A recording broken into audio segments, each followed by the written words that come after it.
mistakes and learn from them instead of those mistakes taking their life. Isn't that just common sense?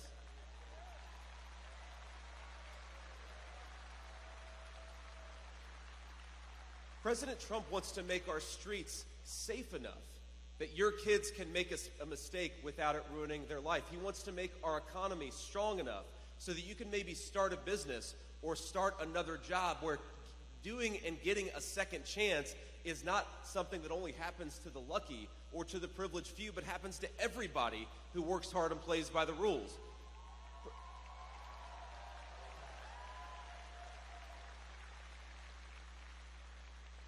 President Trump, in other words, wants to build a country that actually works for the citizens of this country once again.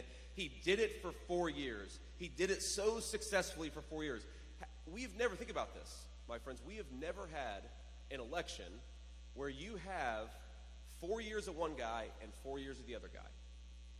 And who could possibly reject the idea that 4 years of President Trump has been a hell of a lot better than 4 years of Joe Biden, right?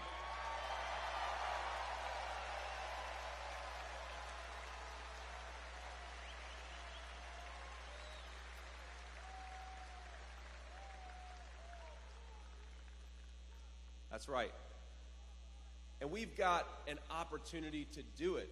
We've got an opportunity to win a lot of races up and down the ballot, to re-establish American dominance in energy, to drill, baby, drill, and kick out the drug cartels of our country.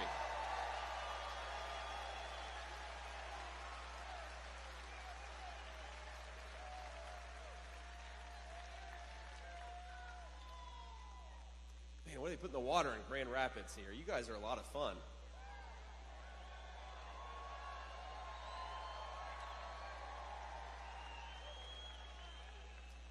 But I want to thank you from the bottom of my heart for giving me such a warm welcome, for giving me and President Trump the opportunity to win your vote, for working so hard over the next 4 months, because we want an America that works for Americans, and the only way to do it is to re-elect Donald J. Trump, President of the United States.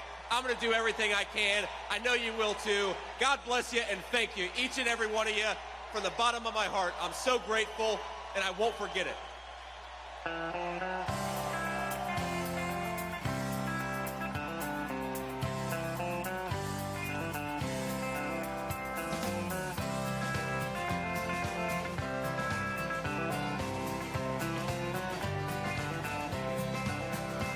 Why don't we liberate these United States? We're the ones who need it worst. Let the rest of the world help us for change, and let's rebuild America first. Our highways and bridges are falling apart. Who's blessed and who has been cursed? There's things to be done all over the world, but let's rebuild America first.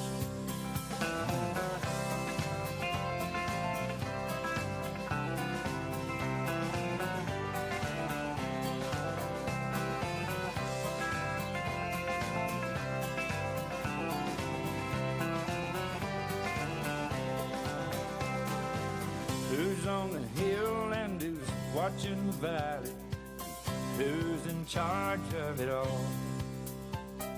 God bless the army and God bless our liberty, that come the rest of it all.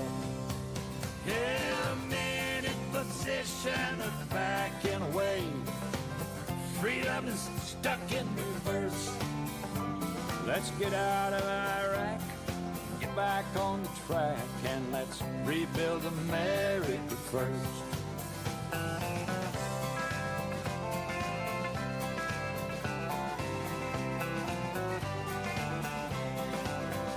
Once more.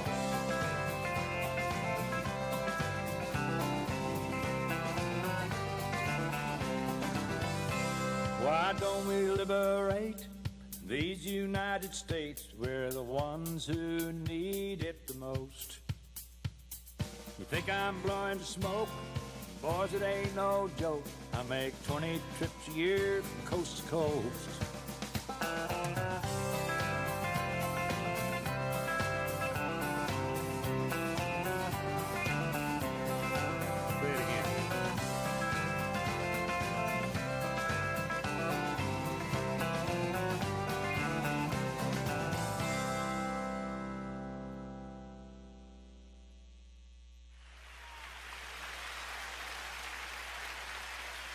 E ora veramente credo che non mi resti altro da dire se non time to say goodbye.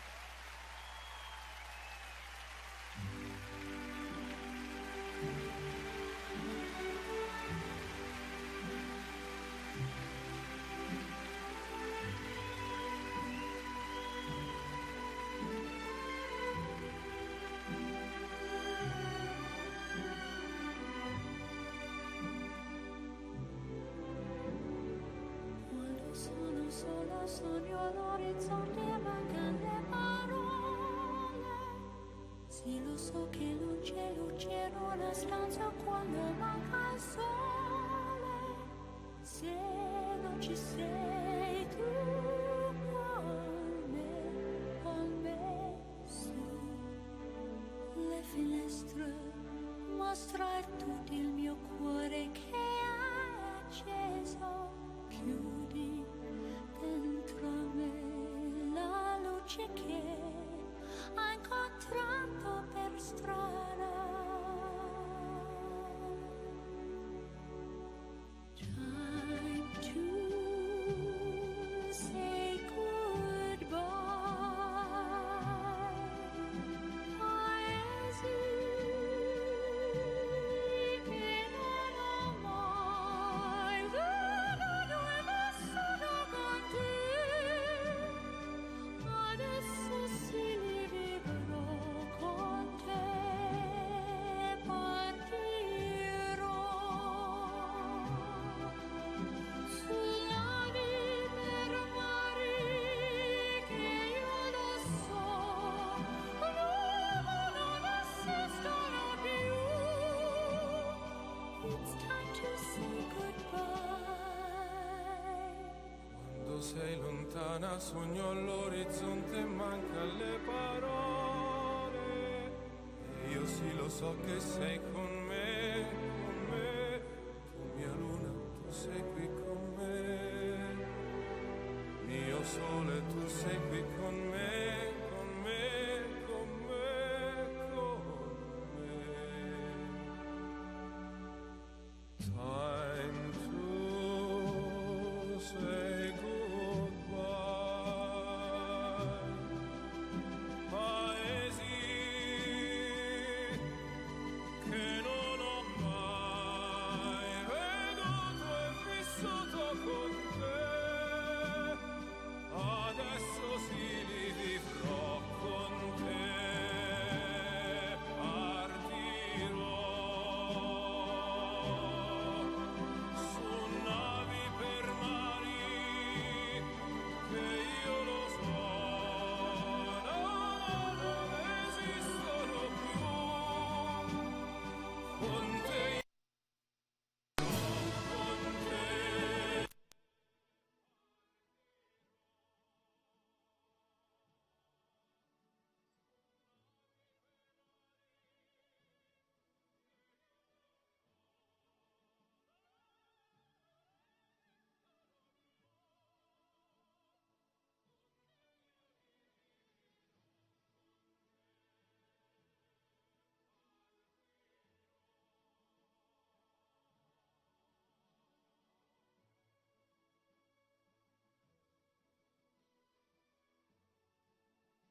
the very first day that we take back the White House from crooked Joe Biden, the worst president in the history of our country, I believe that we're going to have 4 of the greatest years in the history of our country.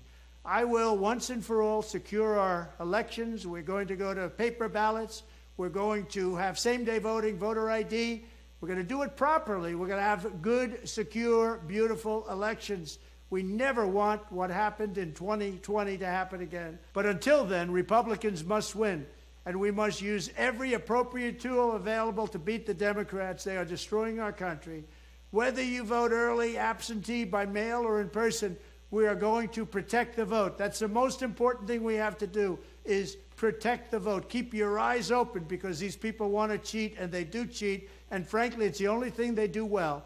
We will make sure your ballot is secure and your voice is heard. Many Republicans like to vote on Election Day, and we must swamp the radical Democrats with massive turnout on Tuesday, November 5th.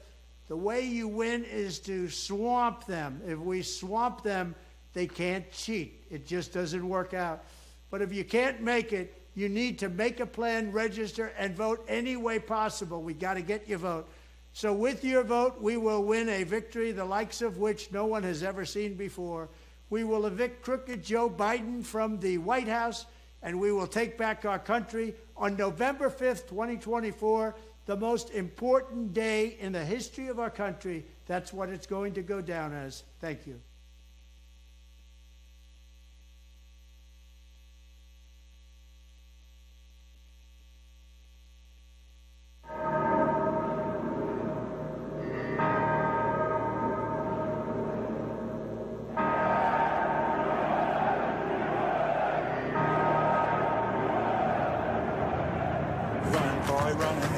This world is not meant for you. Run, boy, run. They're trying to catch you. Run, boy, run. Running is a victory.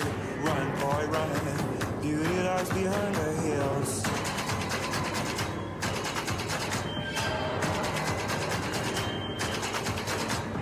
Run, boy, run. The sun will be guiding you.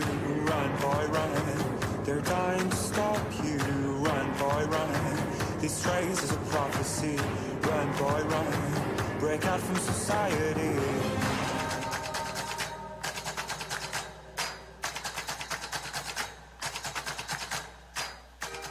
We are one movement, one people, one family, and one glorious nation under God. So with American pride swelling in our hearts and American courage stirring in our souls, I say these words to you tonight. We will make America powerful again. We will make America wealthy again. We will make America strong again. We will make America proud again. We will make America safe again. And we will make America great again.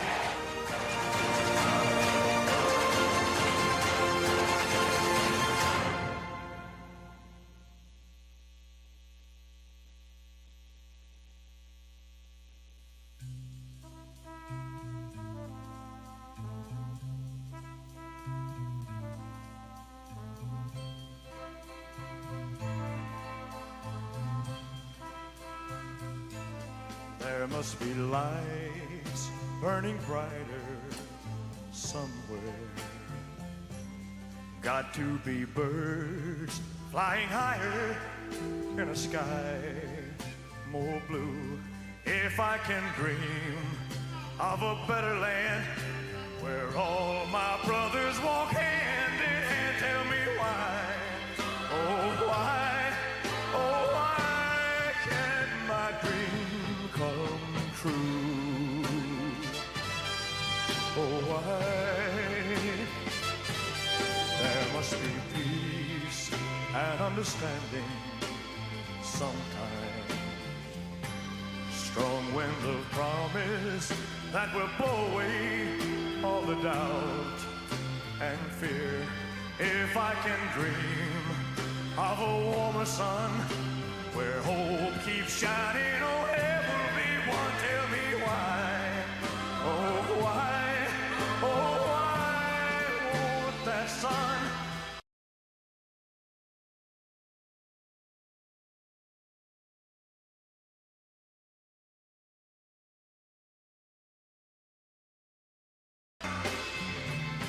with too much rain. We're trapped in a world that's troubled with pain. But as long as a man has the strength to dream, he can redeem his soul and fly.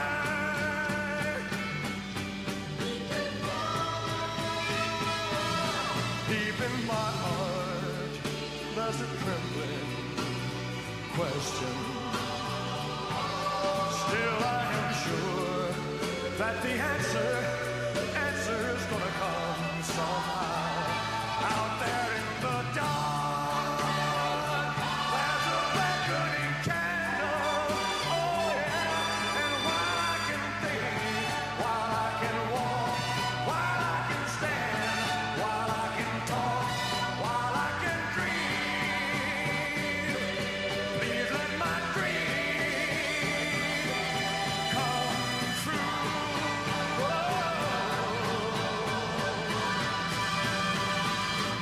Right now, oh, let it come true right now.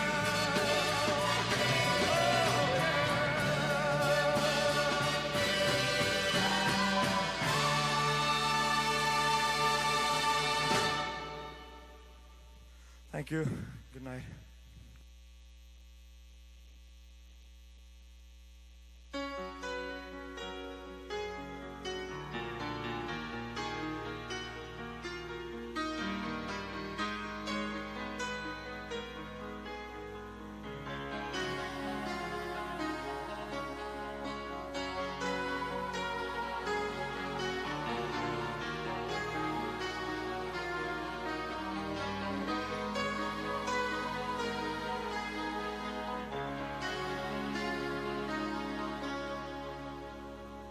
I don't wanna talk about things we've gone through, though it's hurting me. Now it's history. I played all my cards, and that's what you've done too. Nothing more to say, no more race to play. The winner takes it all, the loser standing small beside the victory. That's her destiny. I was in your arms, thinking I belonged there. I figured it made sense, building me a fence, building me a home, thinking I'd be strong there. But I was a fool, laying by the rules. The gods make wrong with eyes, their minds as cold as ice. And someone way down here loses someone dear. The winner takes it all, the loser has to fall. It's simple and it's plain. Why should I complain? But tell me, does she kiss like I used to kiss you? Does it feel the same when she calls your name? Somewhere deep inside, you must know I miss you. But what can I say? Rules must be obeyed. The judges will decide, the likes of me abide. Spectators of the show always stay alone. The game is on again, a lover or a friend, a big thing or a small, the winner takes it all.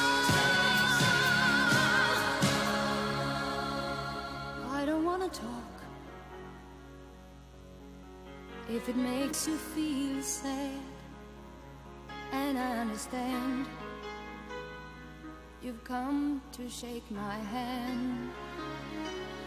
I apologize if it makes you feel bad, seeing me so tense,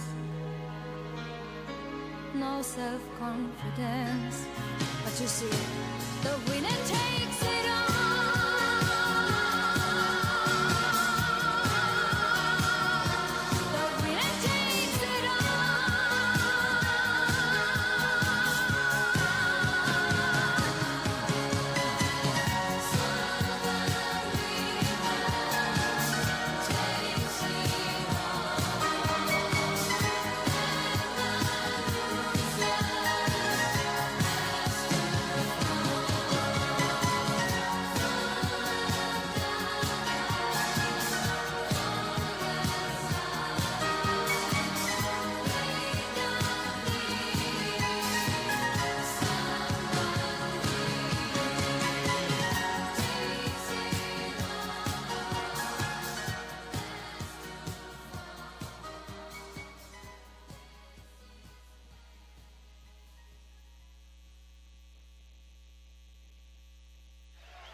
H-bomb, Sugar Ray, Panwood, John Brando, the king and I, and the catcher in the rye. Eisenhower backseat, England's got a new queen. Marciano, Liberace, Sansa, and a goodbye. Stop the fire, people's always burning since the world was burning. Stop the fire, going feeling light, trying to find. Joseph Stalin, Malakoff, Nasser and Prokofiev, Rockefeller, Campanella, Communist Bloc, Roy Cohn, Juan Perón, Toscanini, Dacron, Yen Yen, Foucault, Rocker, Elvin Rock, Einstein, James Dean, Brooklyn's got a winning team, Davy Crockett, Peter Pan, Elvis Presley, Disneyland, Bardo, Budapest, Alabama, Khrushchev, Princess Grace, Peyton Place, Trouble in the Suez.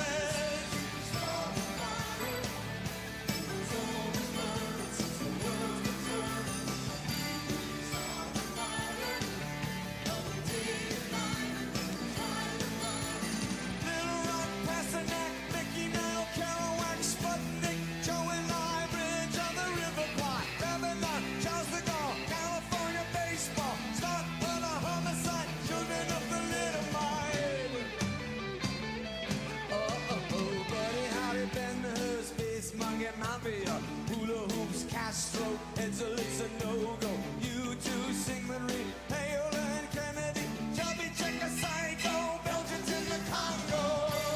Stop the fire, it was always burning since the world was turning. Stop the fire, though we did night and though we tried to find it. Hemingway, Eichmann, stranger in a strange land, Dylan, Berlin, Bay of Dixon, Deja, Lawrence of Arabia, British Beatlemania, Ole Miss, John Glenn, Liston Beach, Patterson, Pope Paul, Malcolm X, British politician, sex, JFK, blown away. What else do I have to say? Start the fire, it was always burning since the world was turning.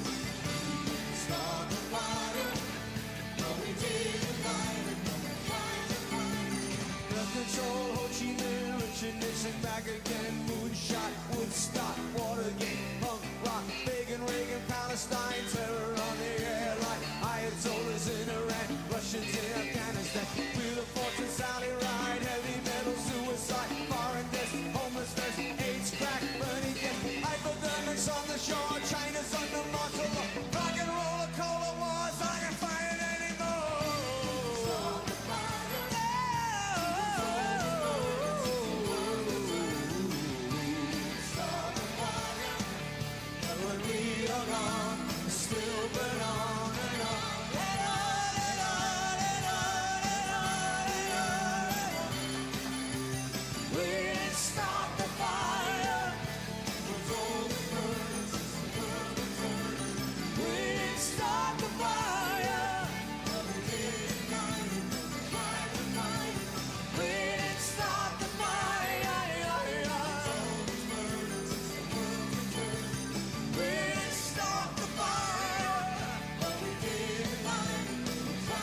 Far across the distance and spaces between us, you have come to show you.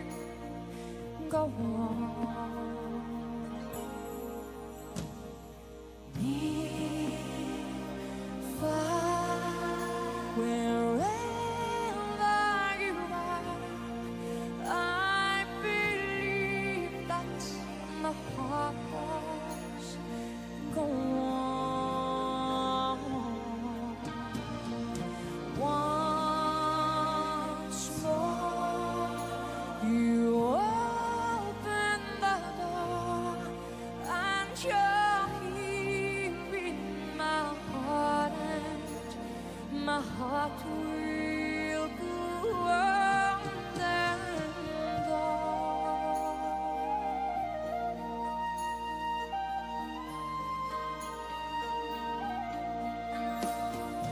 Love can touch us one time and last for a lifetime and never let go till we're gone. Love is when I loved you one true time. I hold you in my life, will always go on. Near, far, wherever you are, I believe that my heart does go on.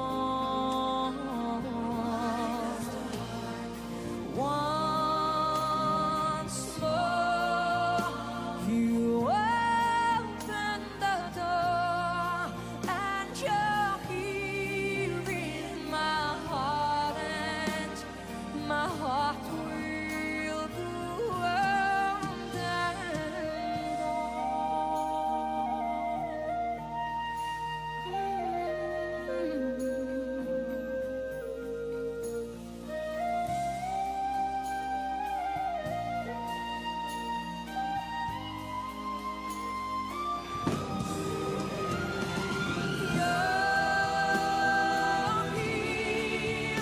there's nothing I fear, and I know that my heart will go on.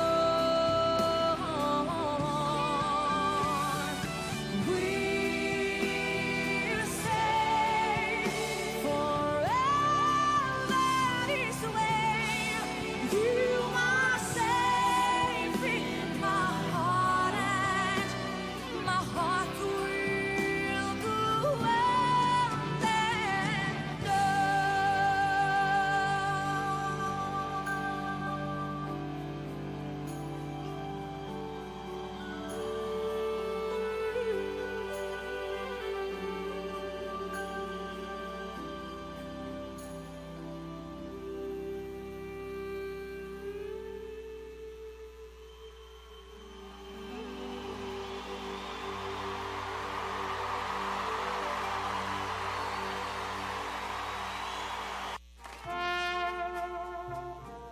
I see trees of green. Red roses too. I see them blue for me and you. And I think to myself, what a wonderful world.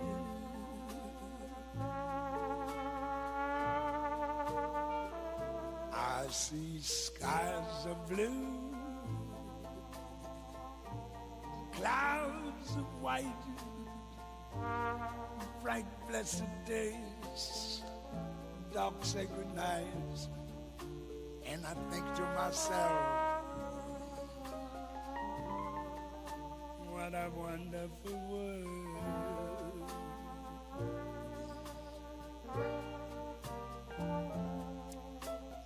colors of the rainbow, so pretty in the skies, also on the faces of people going by. I see friends shaking hands, saying, how do you do? They're really saying, I love you. I hear babies crying. I watch them grow. They'll learn much more than I'll ever know. And I think to myself, what a wonderful world.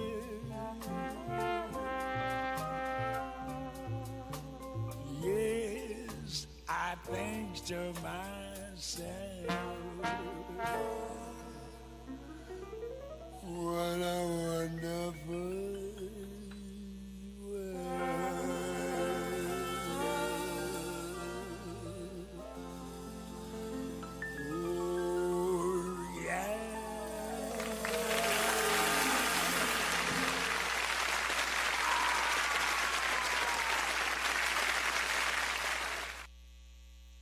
I've been selling my soul, working all day, overtime hours for bullshit pay, so I can sit out here and waste my life away, drag back home and drown my troubles away.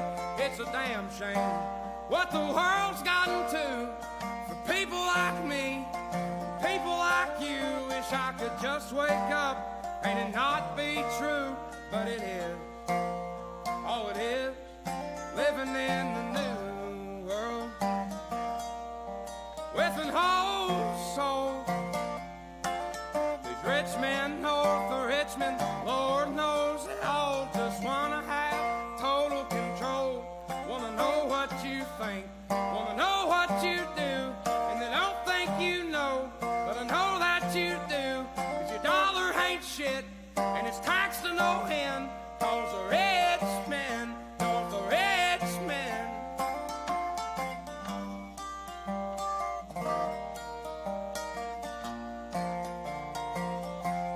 I wish politicians would look out for minors, and not just minors on an island somewhere. Lord, we got folks in the street, ain't got nothing to eat, and the obese milking welfare. Well, God, if you're 5'3" and you're 300 pounds, taxes ought not to pay for your bags of fudge rounds. Young men are putting themselves 6 feet in the ground, 'cause all this damn country does is keep on kicking them down. Lord, it's a damn shame what the world's gotten to for people like me, people like you. Wish I could just wake up and it not be true, but it is. Oh, it is living in the new world with an whole soul. These rich men north of Richmond, Lord knows they all just wanna have total control. Wanna know what you think, wanna know what you do, and they don't think you know, but I know that you do. 'Cause your dollar ain't shit, and it's taxed to no end. 'Cause the rich men, north the rich men.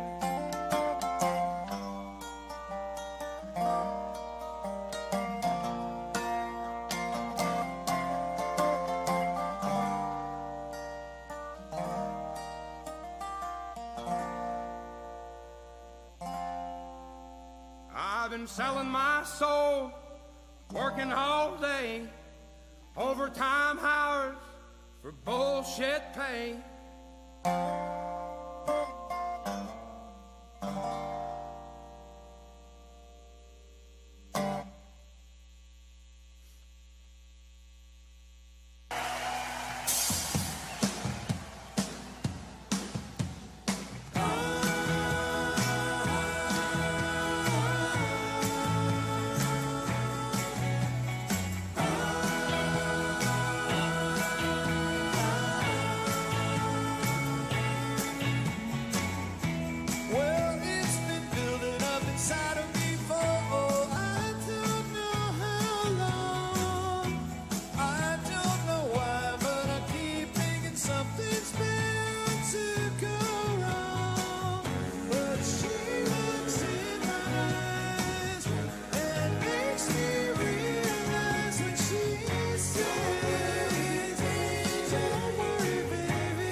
Jeff Bosca and then nicely.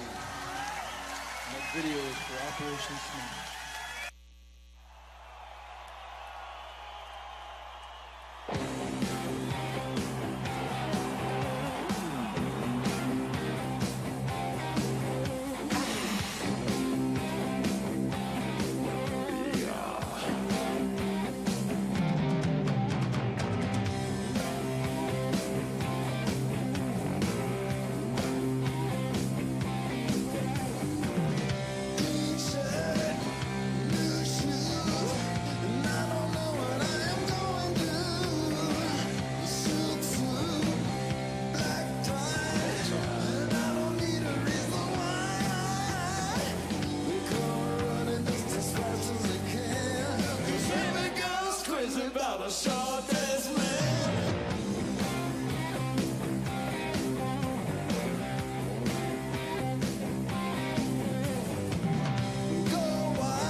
You shake my nerves and you rattle my brain.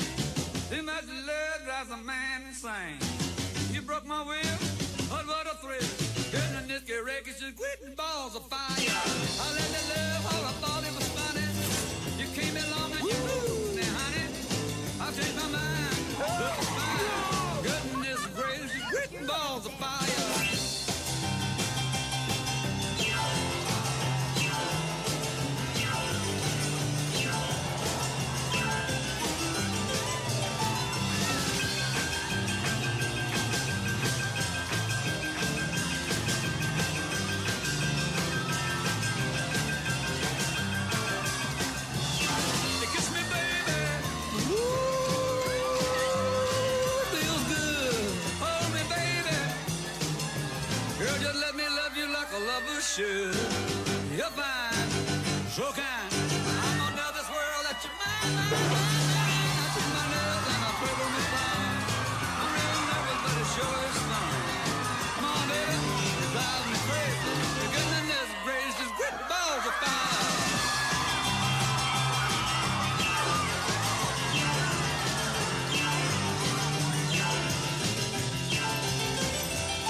3, Jerry Lee Lewis can blow Chuck Berry right off of that stage. Why do I have to go on before him? Because he's had 6 #1 hits and you've had only 2 in the top 10. Well, who's got the #1 record right now?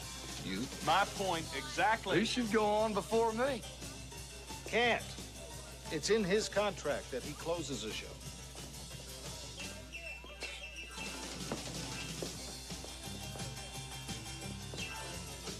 Okay, Cat. That's the way you want it.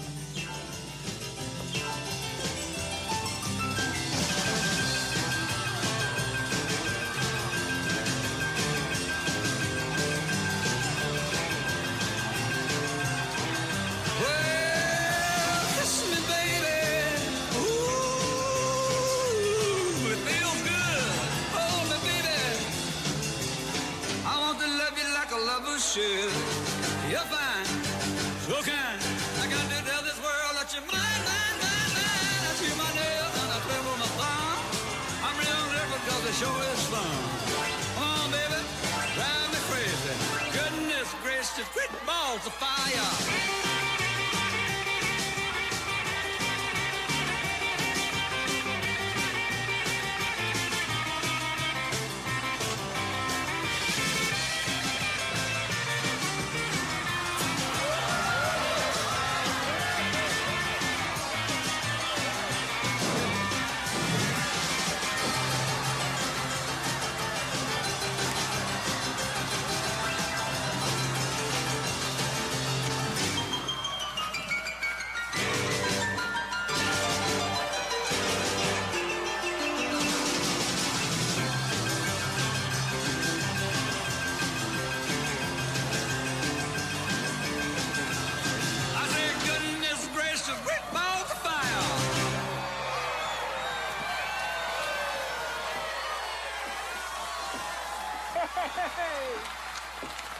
Follow that, killer.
He plays by sense of smell.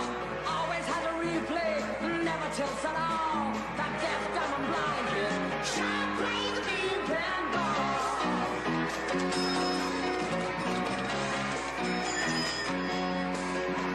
He can't beat me now. I've always been the champ. I know every trick. No freak's gonna beat my hand.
This is a man's world.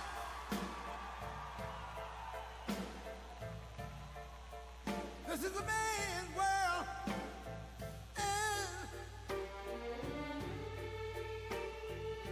But it wouldn't be nothing, nothing, nothing without a woman or a girl.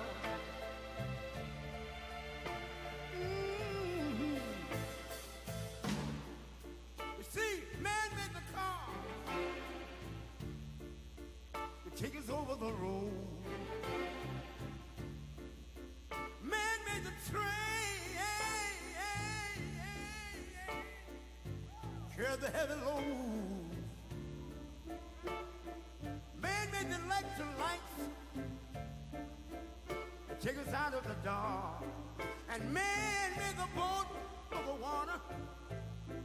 Like my Bible said, Noah made the ark.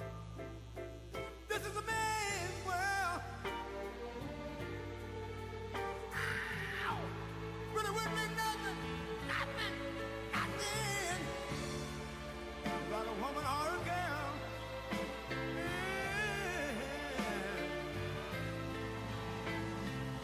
L'uomo rincorre il potere, ma lui non sa.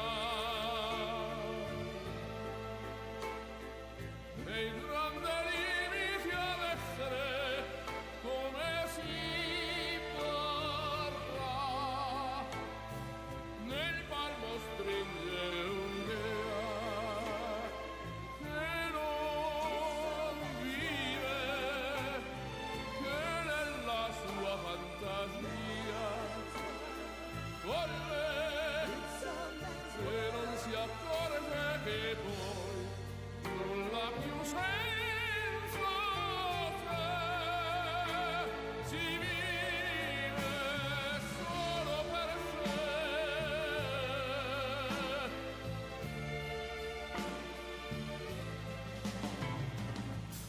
Man thinks about a little bit of baby girls and a baby boy. Man make them happy because man make them toys. But after man made everything he can. Man made lira, pesos, dollars, rubles to buy from every good woman and every man. Ow! This is a man's world. But it wouldn't be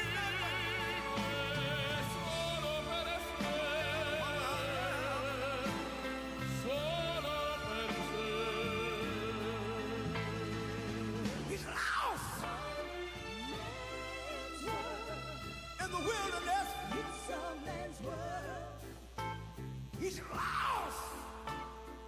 E non si accorge che poi nulla più senso c'è, si vive solo per sé, solo per sé, solo per sé.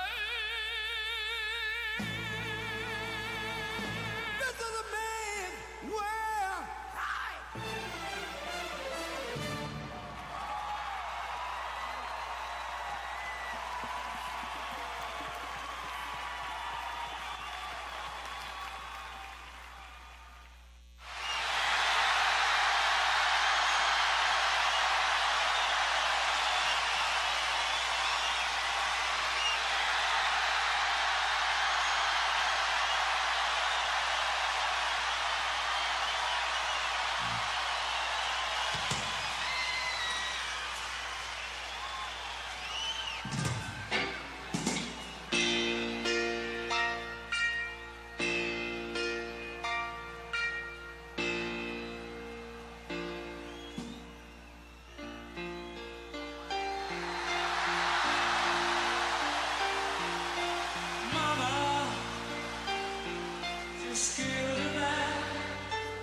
Sing it now.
distinguished guests, the President of the United States. America is a nation that can be defined in a single word. I was going to put him. When Joe Biden came into office, he inherited success. All Biden had to do was do nothing, just not screw it up. We went from safe streets to record crime. Are you for defunding the police? How are you defining defund the police? We went from $2 gas to $4 gas. We are in the longest sustained period of a wrong track number that high in the history of our poll. We went from stable prices to record inflation. Over $1.3 billion. You can't put two sentences together. After I signed the PAC Act, Ketanji drowned Jackson. Putin's autocracy. Yeah. He can't find the stairs off a stage when he makes a speech. We have Joe Biden with an open border, a red carpet invitation. If you're a terrorist, come murder Americans here today. Joe Biden came into office and unsecured the border on purpose. I want a number. How many people have you let into this country? You don't know. Does anybody know? None of you know. We're in the middle of a war in this country. It is a war between those of us who love the United States of America and a fringe minority who hates this country and what we stand for. Is the United States safer from foreign terror threats today than when Joe Biden took office?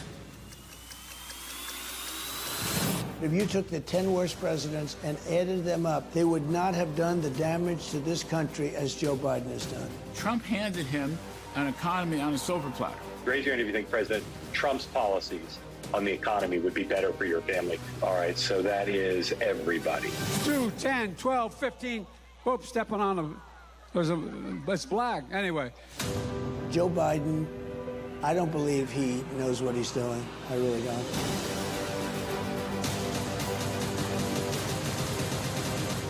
The chaotic and deadly U.S. evacuation from Afghanistan stunned Americans and the world. My teenage daughter would have planned a better exit than Joe Biden did. When Putin saw how incompetent we were, he said, wow, I'm now going to go into Ukraine. This is what Russian President Vladimir Putin unleashed on Ukraine. What has Joe Biden done?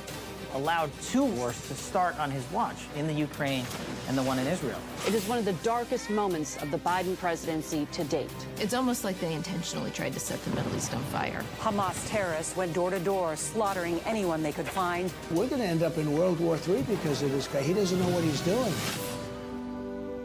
Who are you going to vote for? Trump. And why? I like you guys. I'm willing to do whatever I have to do to save our country and to save our Constitution. He's doing this for one reason and one reason alone, because we are on a rescue mission. Trump's rescue mission, saving America. It's like we drafted a quarterback. $159 billion. And then you realize after 2 games he can't play?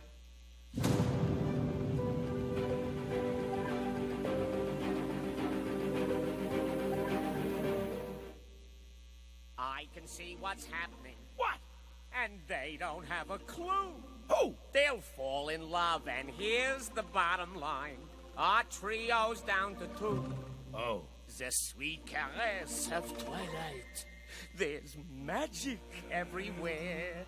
And with all this romantic atmosphere, disasters in the air.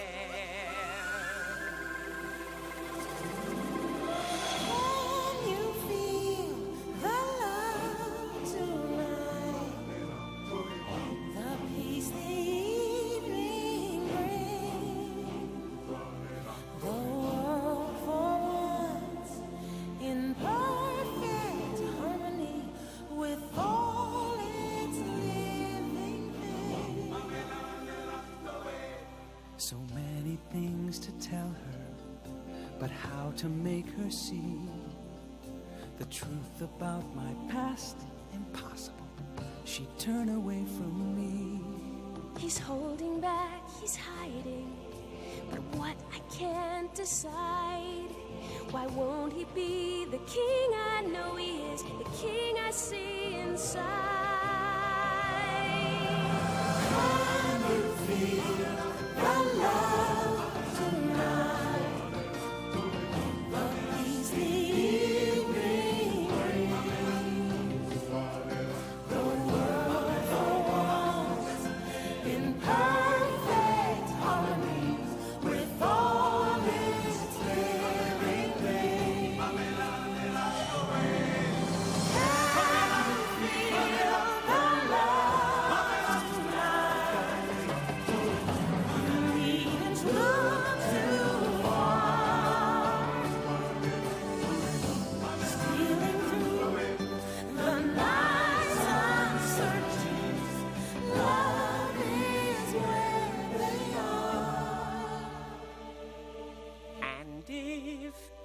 falls in love tonight, it can be assumed his carefree days with us are history. In short, our pal is doomed.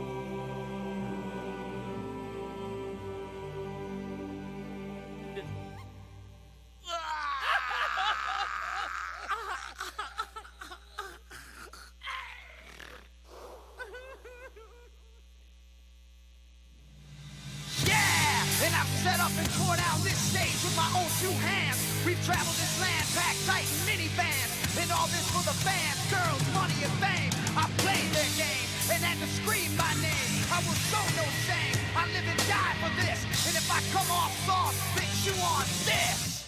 Are you scared? Devil without a cause, and I'm back with the beaver hats and Ben Davis slacks. 30-pack of strolls, 30-pack of hoes. No Rogaine in the propane flows. The chosen one, I'm the living proof. With the gift of gab from the city of truth. I jabbed and stabbed and knocked critics back. And I did not stutter when I said that. I'm going platinum, selling rhymes. I went platinum 7 times. And still they're ill and wanna see us ride. I guess because only God knows why. Why? They call me cowboy, I'm a singer in black. So throw a finger in the air, let me see where you're at. Say, hey, hey. Let me hear where you're at. Say, hey, hey. I'm giving it back, so say, hey, hey. Show me some metal and say, hey, hey, hey, hey. Fuck all y'all. I like the AC/DC and ZZ Top. We'll see this beasties and the Kings of Rock. Skinner, Seeger, Limp, Corn, the Stones. David Allen Coe with No Show Jones. Yeah! Pass that bottle around. Got the rock from Detroit, soul from Motown, the underground stone. Fucking pimp with tracks that Mac and slap back the whack. Never gain away, I don't play with ass. But watch me rock with Liberace Flash. Punk rock the class. Boy bands are trash. I like Johnny Cash and Grandmaster Flash. Flash, flash, flash, flash. They call me cowboy, I'm a singer in black. So throw a finger in the air, let me see where you're at. Say, hey, hey. Let me hear where you're at. Say, hey, hey. I'm giving it back, so say, hey, hey. Show me some metal and say, hey, hey, hey, hey. Yeah, I saw your band jumping around on stage like a bunch of wounded ducks. When you gonna learn, sucker? You just can't fuck with.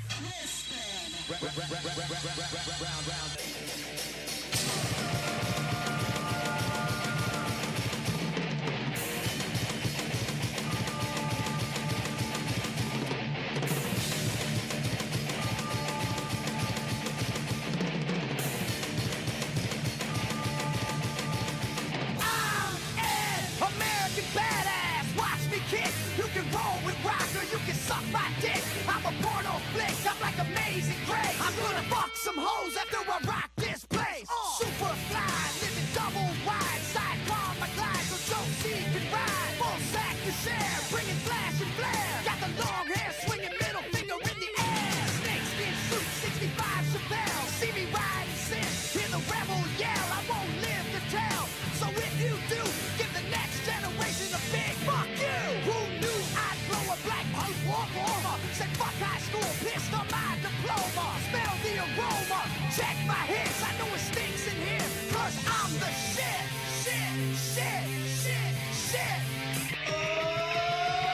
They call me cowboy, I'm a singer in black. So throw a finger in the air, let me see where you're at. Say, hey, hey. Let me hear where you're at. Say, hey, hey. I'm giving it back, so say, hey, hey. Show me some metal and say, hey, hey, hey, hey.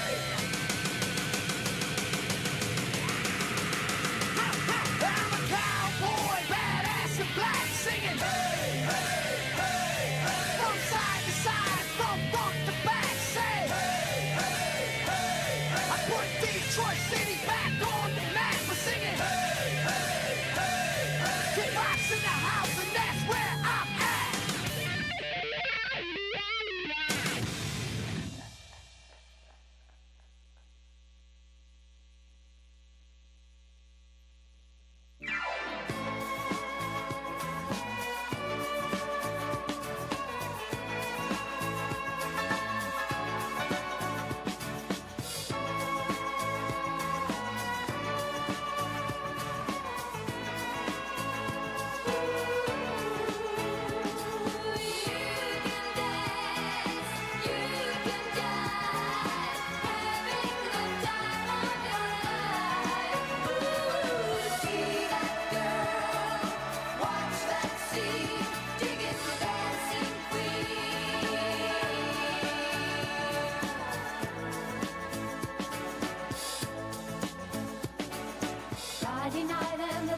walk out, because I love you too much, baby. Why can't you see what you're doing to me? When you don't believe a word I say.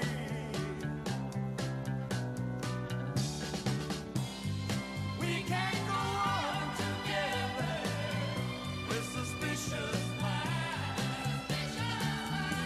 And we can build our dreams on suspicious minds.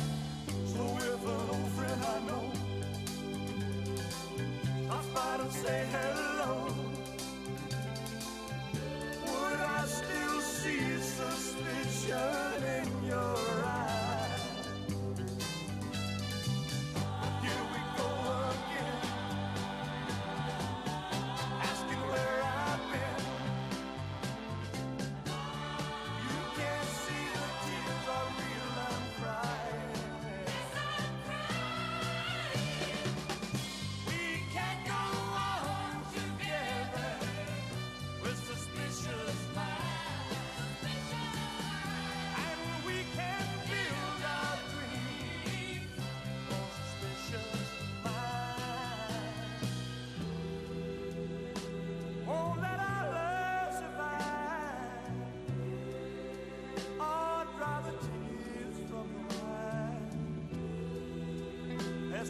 much more than you'll ever know.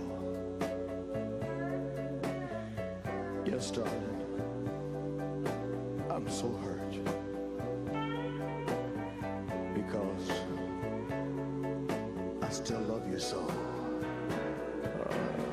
But even though you hurt me like nobody else could ever do, I would never, ever hurt you.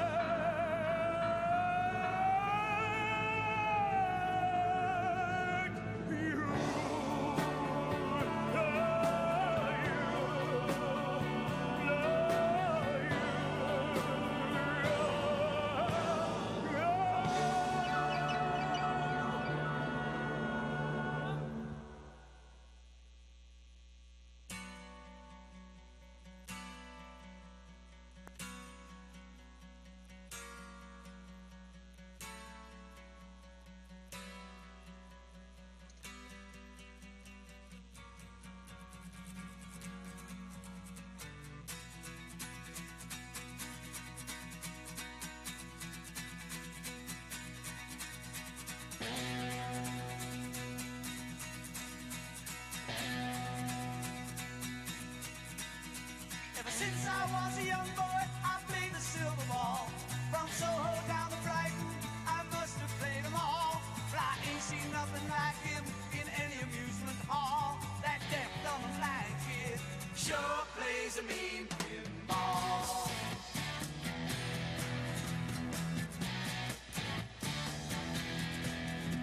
He stands like a statue, becomes part of the machine. Feeling all the bumpers, always playing clean. Plays by intuition, the digit counters fall. That deaf, dumb, and blind kid sure plays a mean pinball.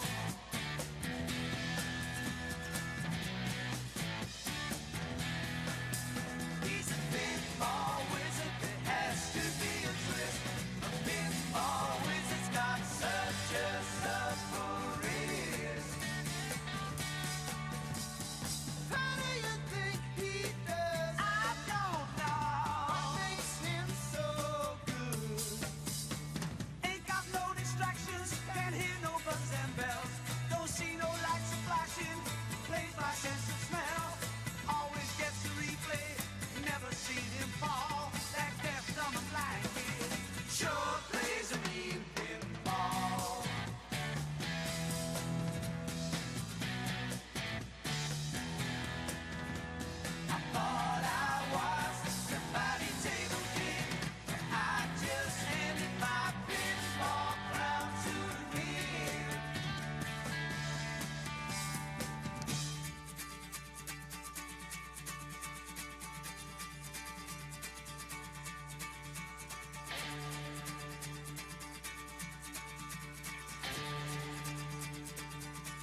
macho. All right, macho, macho man. Yeah, I've got to be a macho man. Macho, macho man. I've got to be a macho. All right.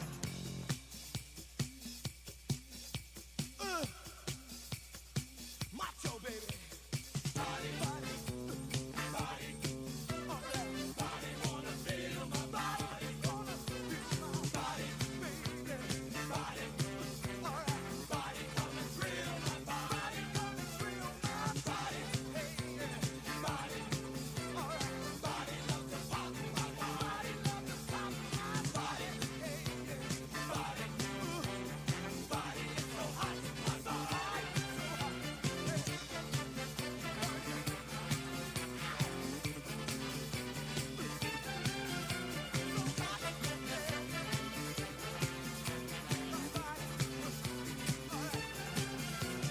Every man ought to be a macho, macho man.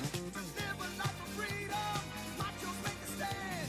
Have their own lifestyle and ideals. Possess the strength and confidence. Life's a steal. You can best believe that he's a macho man. He's a special person in anybody's land. Hey, hey, hey, hey, hey. Macho, macho, macho man, yeah. I got to be a macho, macho, macho, yeah. I got to be a macho. Bring the hell on my chest, macho, yeah. Macho man. I say take my big, thick mustache. All right, macho. I got to be a macho, macho, macho, macho man. I got to be a macho. Big broad shoulders, yeah. Macho man.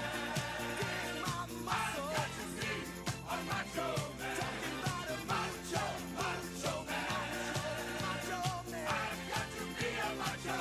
Hey. Macho, macho man.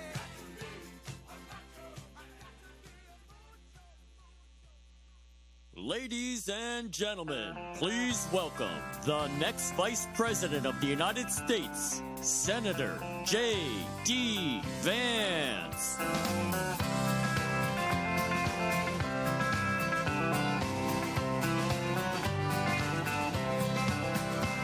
Why don't we liberate these United States? We're the ones who need it worst.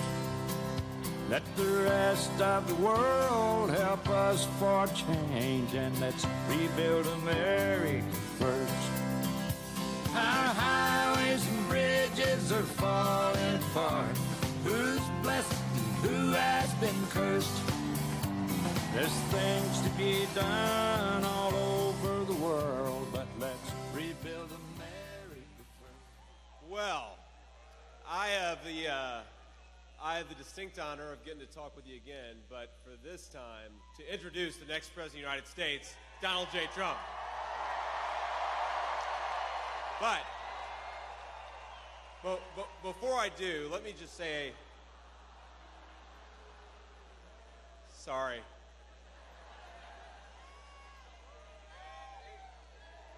I had to screw with you a little bit, right? Let me...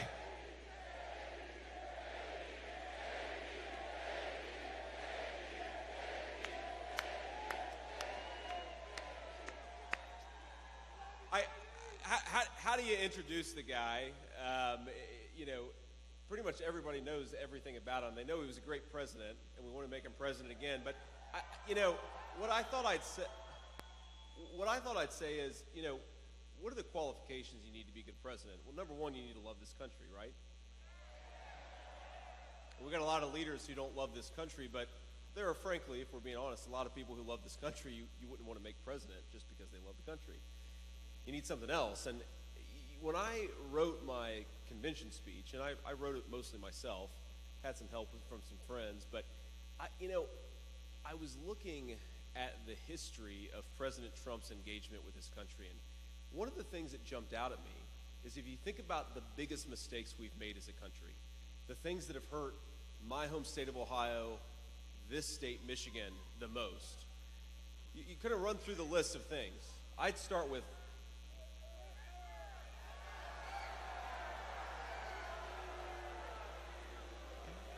obviously Gretchen Whitmer's a problem. I'm talking about even further back than that.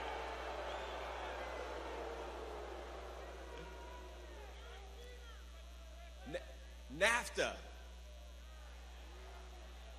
Giving China the sweetheart trade deal and letting them into the World Trade Organization. The Iraq War in 2003. On every single one of those issues, Joe Biden was wrong and President Donald J. Trump was right.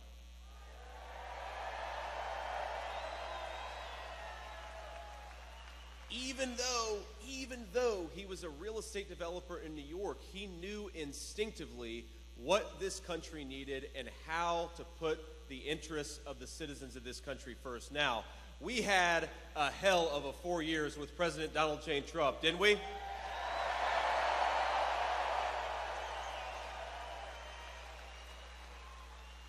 In 4 years, he undid, I believe, 30 years of damage, of terrible leadership. Are we ready to give him 4 more years? Are we ready to hear from the next president of the United States, President Donald J. Trump? Come on out, sir. And I'm proud to be an American, where at least I know I'm free. And I won't forget the men who died, who gave that right to me. And I gladly stand up next to you and defend her still today. 'Cause there ain't no doubt I love this land. God bless the USA.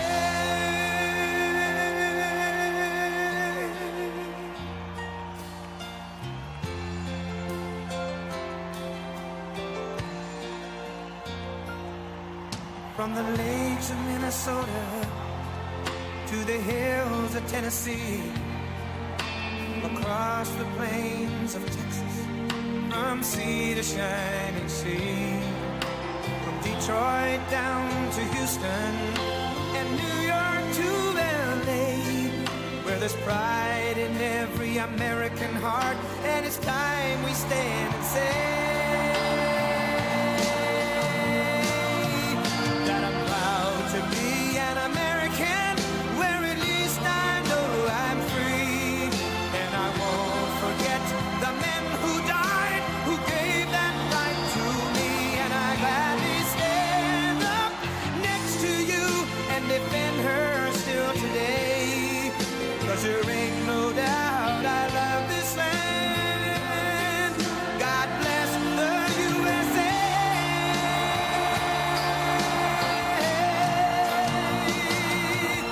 And I'm proud to be an American, where at least I know I'm free.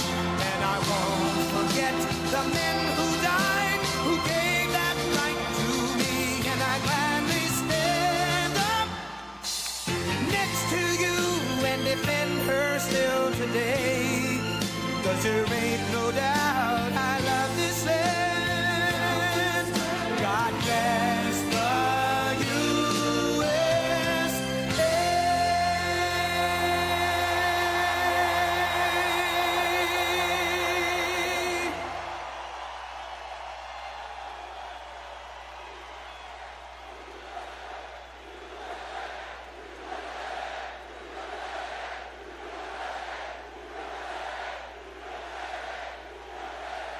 Well, thank you very much. This is like a Michigan football game over here. This is pretty good. This is pretty good. I want to thank you, JD, for the introduction. You're going to be a fantastic Vice President of the United States. And you know, I chose him because he's for the worker. He's for the people that work so hard and perhaps weren't treated like they should have been, but they were treated that way 4 years ago, I can tell you that. But we're going to get it back bigger, better, stronger than ever before. Thank you very much. This is some crap. I'm thrilled to be back in the great state of Michigan with thousands and thousands, and I mean lots of thousands up here. This is a hell of an arena. This is a hell of an arena.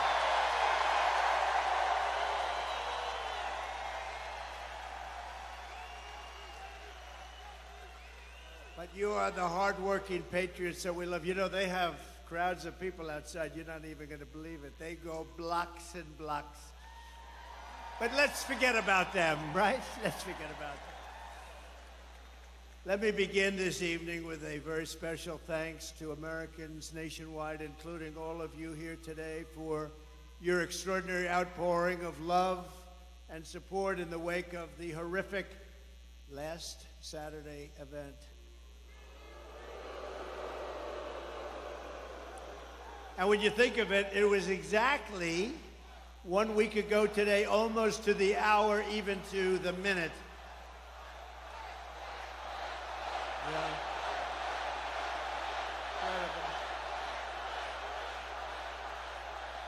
Incredible. What a day it was. As I said earlier this week, I stand before you only by the grace of Almighty God. That's true. I shouldn't be here. I shouldn't be here. Maybe JD or somebody else would be here, but I shouldn't be here right now. But something very special happened. Let's face it, something happened. I want to thank Butler Memorial Hospital in Pennsylvania for the incredible job they did and service they gave, and all of the great citizens of Butler, Pennsylvania, and the surrounding area, and everyone else for the job they did and the love that they showed us all. It was incredible, actually. What a time that was. What a time that was. Nobody's seen anything like it, and hopefully they never will again. And they had cameras blazing. I guess it was different in that way, too, because we were right in the middle. All those, see, look at all the news back there, and they were all blazing. They were going. No, they covered it fairly. They couldn't believe what they were seeing either. So you did cover it fairly.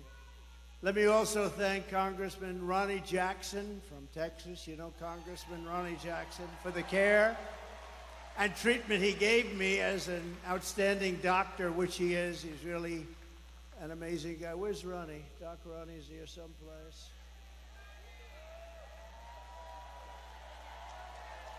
Thank you, Ronnie. Thank you very much. Great doctor.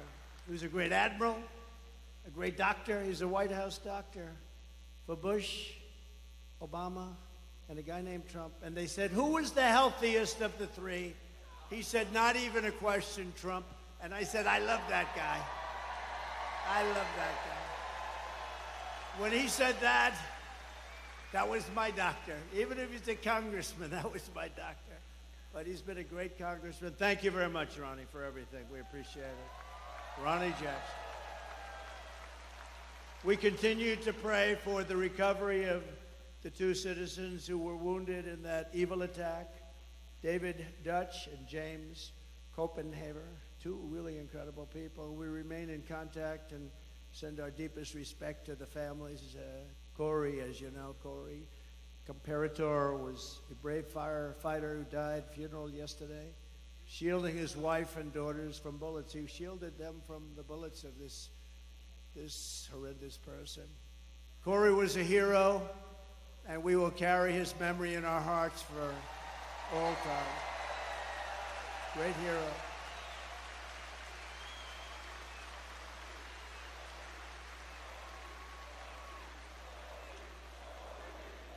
That's great. And he was a big trumper, and we will never forget him, right? We're all together. We're all together. There's never been anything like what you witnessed the other day with the convention. I don't think there's ever been a convention where there was such unity and love, and even now I'll say it just for a second, the fake news even said it that way. I want to be nice, but the fake news reported it correctly. There's never been such unity, and everybody did a great job, and the speeches and everything. It was just an incredible event. And I'll tell you what, Milwaukee was a fantastic place. This was a beautiful arena, and they did a really great job. And Wisconsin is going to vote for us because we spent $250 million, And when they go into the voting booth, they're going to say, we love this guy Trump. He gave us 250 million with jobs, and they're going to vote. Wisconsin's a very important state, as we know. But they really did. Wisconsin did a great job. Milwaukee, they did a great job, and the arena was fantastic. And it was just love. It was like a big, beautiful 4-day love fest. There was no fight. You know, there was no fight, no screams, no shouting.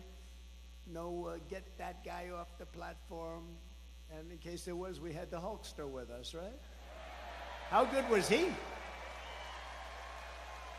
How good was the Hulkster? And Kid Rock called, he said, I want to get, you know, Kid Rock is big, and he wanted to get down, and he did an unbelievable job. He was great. But all of them, everybody. We had so many great people there. It was really an amazing thing to see, and it was really something I don't think there's ever been. A lot of people report. I think it was either party. There's never been anything like it. And now we have something coming up where they're going to go for the convention, and they have a couple of problems. Number one, they have no idea who their candidate is, and neither do we. That's a problem. But we'll see. Hopefully they get it worked out. Sort of interesting, this guy goes and he gets the votes, and now they want to take it away. That's democracy. They talk about democracy. Let's take it away from them. But now we go forward as one movement, and really we have a very special group of people, like the people here. You people built this country. It's one movement, and we're more united, determined than ever before. We've never been so determined. Bad things happened last time. We're not going to let them happen this time. Bad things happen. We will never stop working to deliver a magnificent future for our people, and together we will fight, right? And we will win. All right. Thank you.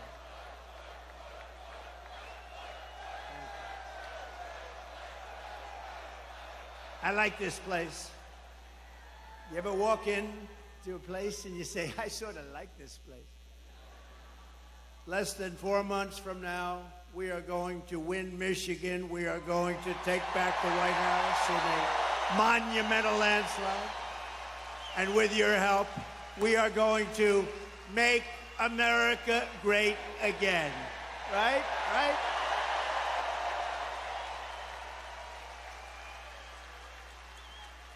At our convention on just a little while ago in Milwaukee on Thursday, it was my tremendous honor to officially accept the Republican nomination for President of the United States. And I used to say it in 2016, and I meant it 100%, but I mean it even more now because this country has gone wrong.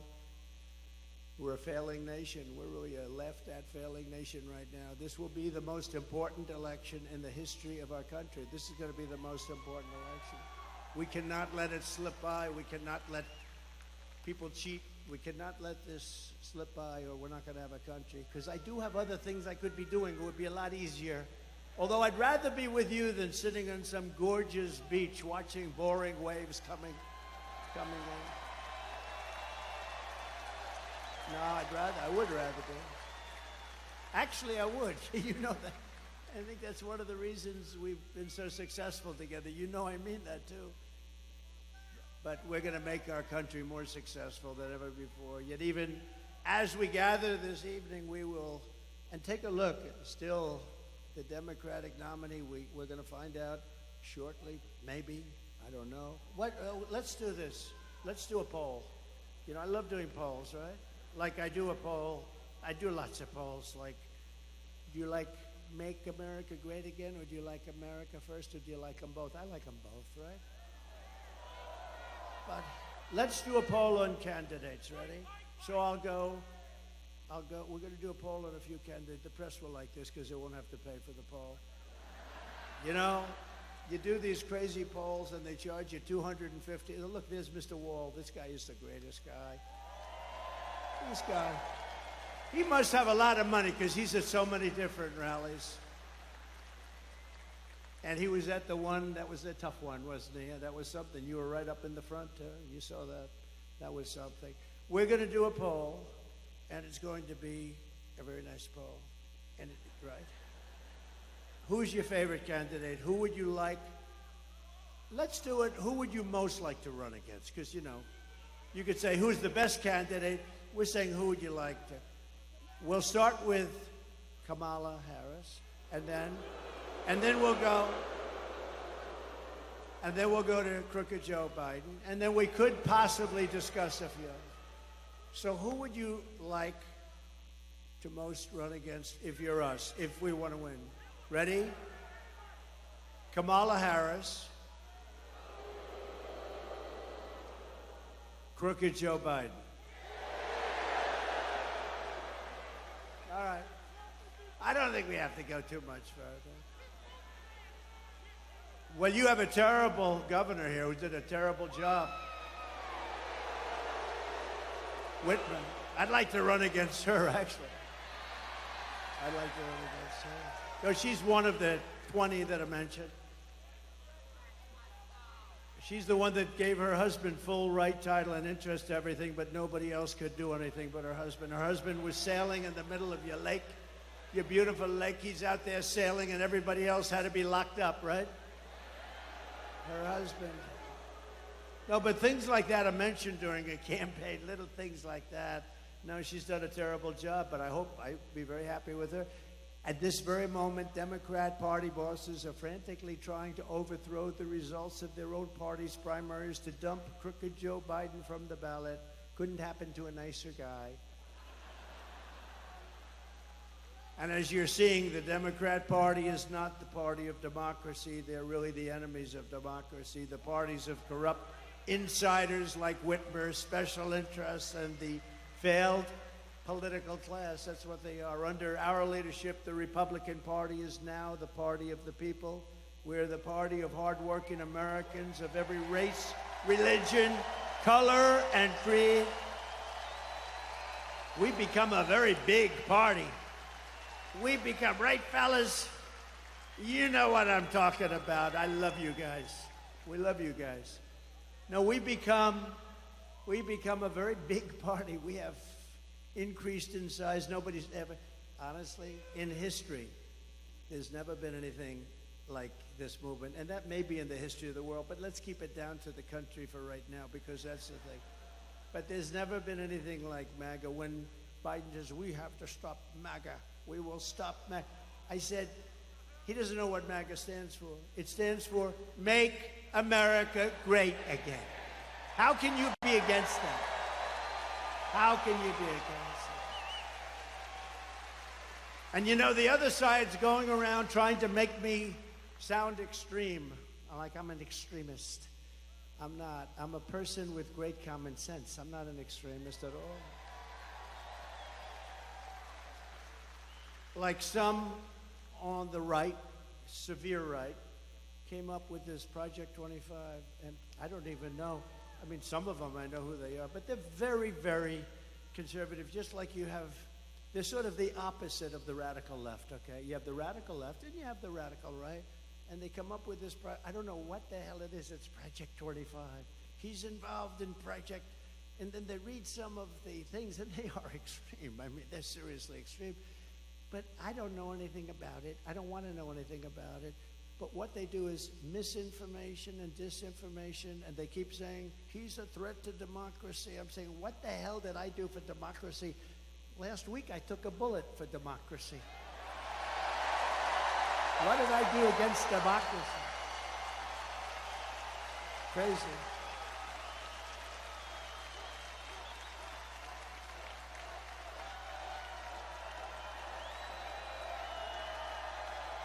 Hello, Chris. Here's our great campaign man. Chris, are you having a good time? Look at him. He's back there, cool as a cucumber. You know, so far, they're giving us great credit for the best run campaign they've seen in years. Isn't that nice? Thank you, Susie. Thank you, Chris. Look how cool he is. Just sits there. Thanks, it is. Try doing it with another candidate sometime. That gets tough, right? Anyway, thank you very much. Great job, Chris, Susie, the whole group. We have a great group of people. They love this country. They want to save the country. That's what we're doing. With your vote in this election, the Trump-Vance administration, by the way, I made the right pick. He's so great. They were all good. They were all good, but he's really stepped up. But the Trump-Vance administration will begin rapidly reversing every single Biden-Harris disaster starting on day one. And when you vote for Biden, you're probably voting indirectly for Harris anyway, whether you like it or not. It's common sense. It's all common sense, right? We will end the inflation nightmare that you would have never had. We had no inflation.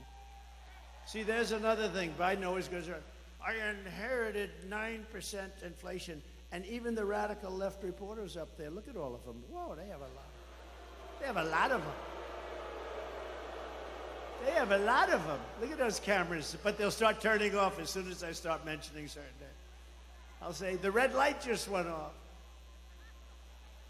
No, but actually the radical left reporters, of which there are quite a few, I can't believe it. I don't know why they'd have them.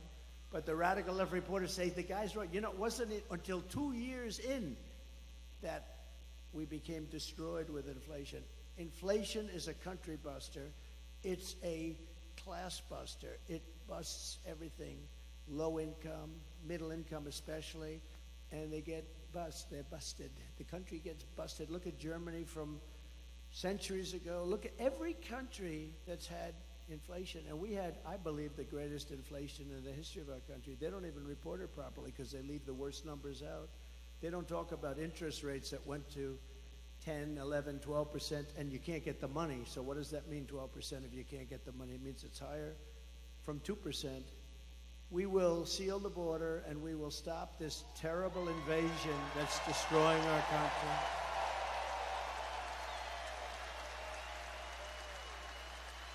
We will crush migrant crime. We're going to crush migrant crime. Oh, we have a new form of crime now. It's called migrant crime. The only good thing about these migrants coming in is they make our gang members and criminals look like the nicest people you've ever met. These people are much tougher. They come from all over the world, not just from South America. We're going to return law and order to our streets and restore patriotism to our schools. We gave you already the largest tax cut in the history of our country, larger than the Reagan cuts, but now we will give you an additional tax cut, a number of tax cuts that will make it. We took in more money after the tax cuts than we did prior. We took in billions and billions of dollars more after the tax cuts than we did. We are the greatest economy in the history of our country. Everyone knows that. We're going to slash regulations. That's what created all of those jobs and gave them bounce-back jobs. You know, they're called bounce-back jobs. After COVID, they bounce back. Everybody knows that. When you have something like COVID, which rarely happens, but when you have something like that, they're called bounce-back jobs. And we're going to bring down energy prices very rapidly. It was energy that caused the problem and their stupidity, and we're going to bring it down very quickly. Your energy bills will be cut in half, at least cut in half. Some sections, like in New England, I'll be able to cut their energy by 60, 70%. It's absolutely crazy what has happened with energy. We buy the oil from Venezuela. They used to be our enemy. I don't know. We buy from Venezuela. It's not really oil, it's tar. And you know, there's only one refinery in the world that can do it. It's very heavy, horrible stuff. It's garbage. It's tar. You lift it. I said, that's not oil. We want light, sweet, crude. We have the best oil. We have the best everything. We go to Venezuela. You know where they refine it? In Houston, Texas. It's the only plant in the world that can refine that stuff. So we go to Venezuela. We pay them a fortune. We take that dictatorship. We make the dictatorship wealthy. These people don't know what the hell they're doing. They're incompetent. They're grossly incompetent. The biggest threat is because we have incompetent. That's the threat to democracy. It's a threat to our country. We have incompetent people leading our country, grossly incompetent people.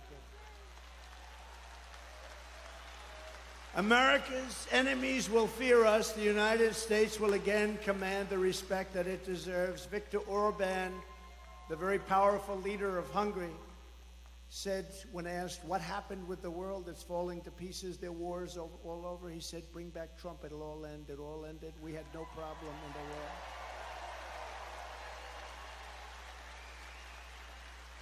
And something beautiful is going to happen because we will bring back the American dream, and it'll be bigger, better, and bolder than ever before. Right?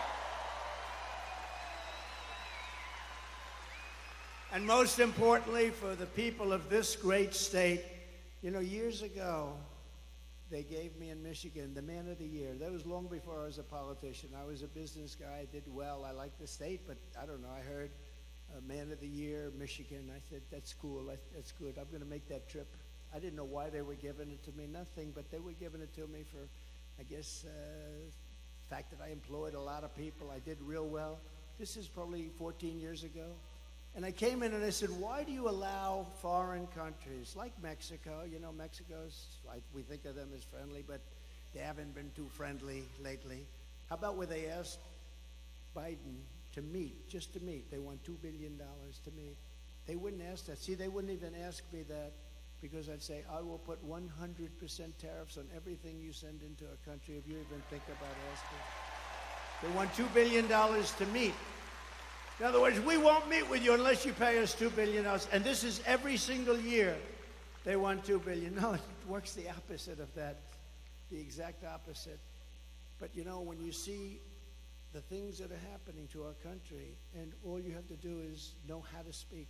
When I watched the way our border was handled, we had the best border, the safest border, the border that saved my life. You know, I was pointing to an immigration border sign when I made this turn, and that thing went that way instead of that way. So I owe immigration my life. It's true. It's true.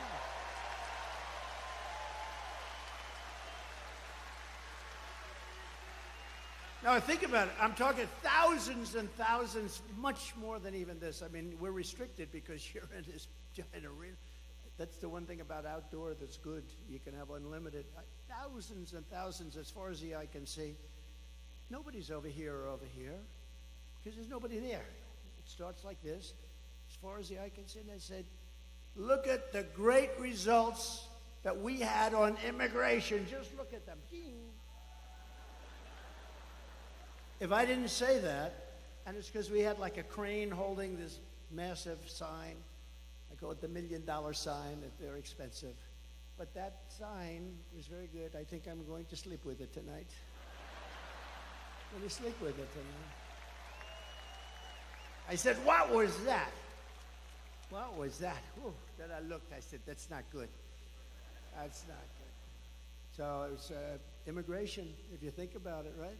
Immigration, I would have never been looking to the right, and I had to be. It was the only place that would have saved us. They do these reports in the New York Times and all over the place where they had, you know, the shape, you know, if he turns this way, this way, this way. If every shot was no good for me except for the one direct.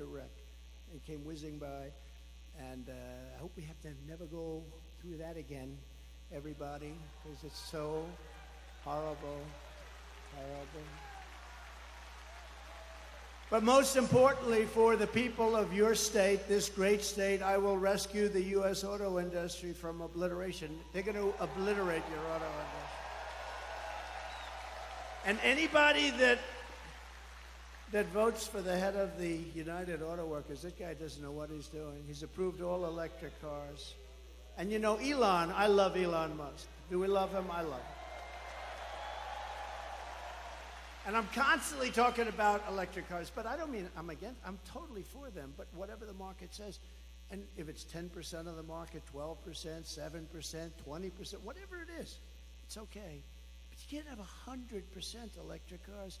And you know, so Elon endorsed me recently, the other day, actually. He's great.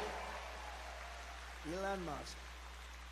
He's a brilliant guy. Every time I call him, he's talking about, I got a new idea for a rocket. You have to hear this? No, it's true. You know, the first time I ever saw this, I'm watching television like 3 years ago, and I see a rocket engine, motor engine, come down landing, straight up in there, no wings, no nothing, and it's landing. I thought I was seeing things. What is that? And it's landing on a barge in the middle of the ocean. And then another one comes down, and another one, I guess 4 of them came down, 3 or 4, and they land upright. I said, what the hell was that? I've never seen that before. Now, if that were government, you wouldn't see that for another 50 to 100 years. But it was Elon.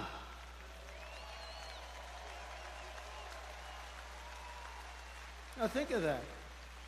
And I called him, and I've always had a good relationship with him, but I called him, and I said, what was that? He said, well, we saved the engines. We saved the engines because it's very expensive to build. So, I mean, it didn't take me long to figure that if you save them, that's good. But who the hell thought you could do that? No wings, no nothing. Just like these big, long, massive tubes. And they're landing gently right on the dot. I said, that's the coolest thing I've ever seen. And you say, how long would it take government to come up with that one? I don't think they ever heard of it. Perhaps they still haven't heard of it.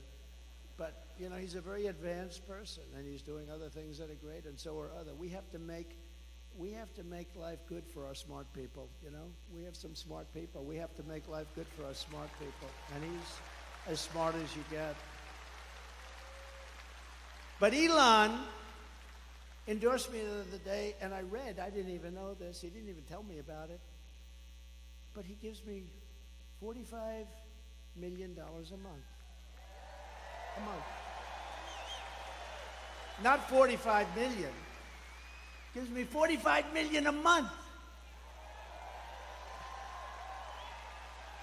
And I talked to him just a little while ago to say I was coming here, how you doing? And he didn't even mention it. He didn't mention. I mean, other guys, they give you $2 and you got to take them to lunch. You got to wine them, dine them. No, he's a great guy, he really is. But, you know, he's never mentioned to me, why are you hitting the electric cars? Because he understands I'm not hitting it. I think it's incredible. I've had them. I've driven them. They're incredible. But they're not for everybody. Some people have to drive long distances.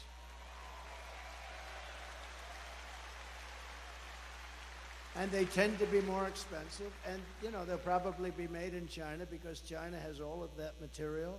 Oh, there's the guy that I stood up here. Are you the same guy, the same muscles? Look at that guy. Are you the same guy? Yes?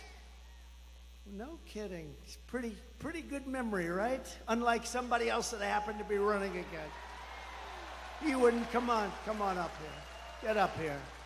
I got to get this guy. This guy was Central Casting. Look at him. Look. Oh, I think he was standing on a box. That was the only thing. I said, come on up here. Don't hurt yourself. Can you get him up? I like this guy. He's a serious union guy.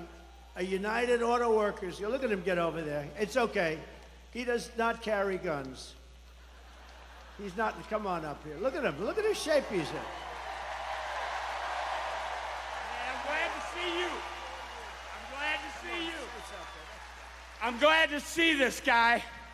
I told you we're going to get 85 million of us out there to vote for him. So let's go home from this rally and do our part.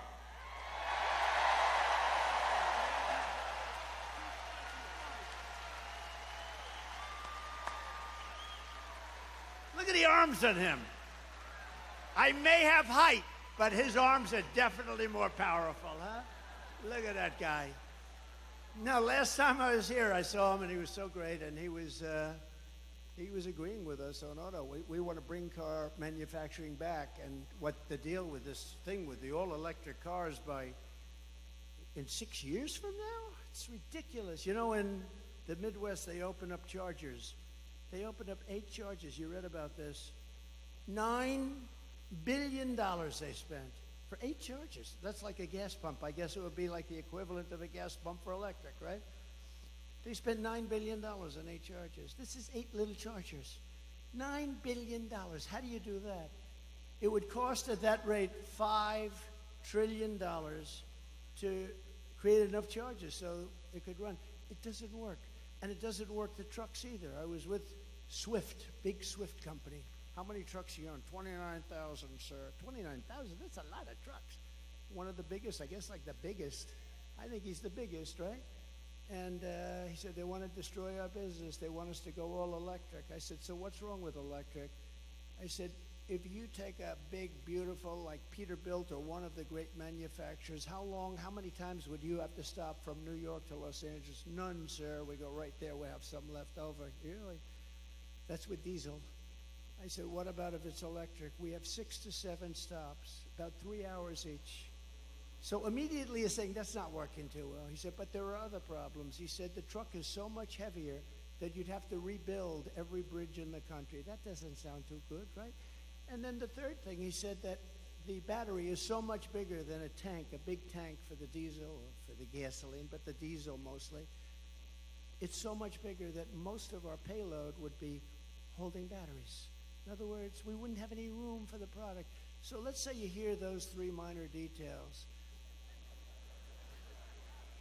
Typically, you would end the conversation, would say, that doesn't work. These people said, we don't care. We want you to go all electric. Can you believe these people? They're crazy. They're crazy. No, they're crazy. And they want boats to do the same thing. I was with in South Carolina, one of the biggest boat manufacturers of, smaller fishing boats from, let's say, 16 to 35 feet. And he said, we have a problem. They keep pushing, the beautiful outboard engines. You have Mercury and Evinrude, I guess they used to have. I don't know if they have it anymore. But those big, beautiful outboard engines they have, they work great. Or just interior engines run by a thing called gasoline. So he said they want us to figure out how to go all electric in a boat, right? All electric.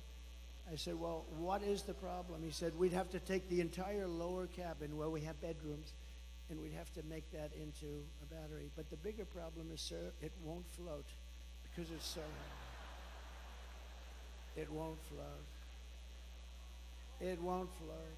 And I always tell the story with, like, well, what would you do? Because, my uncle was a great professor at MIT for 41 years, I think. He was the longest serving. Dr. John Trump, she knows.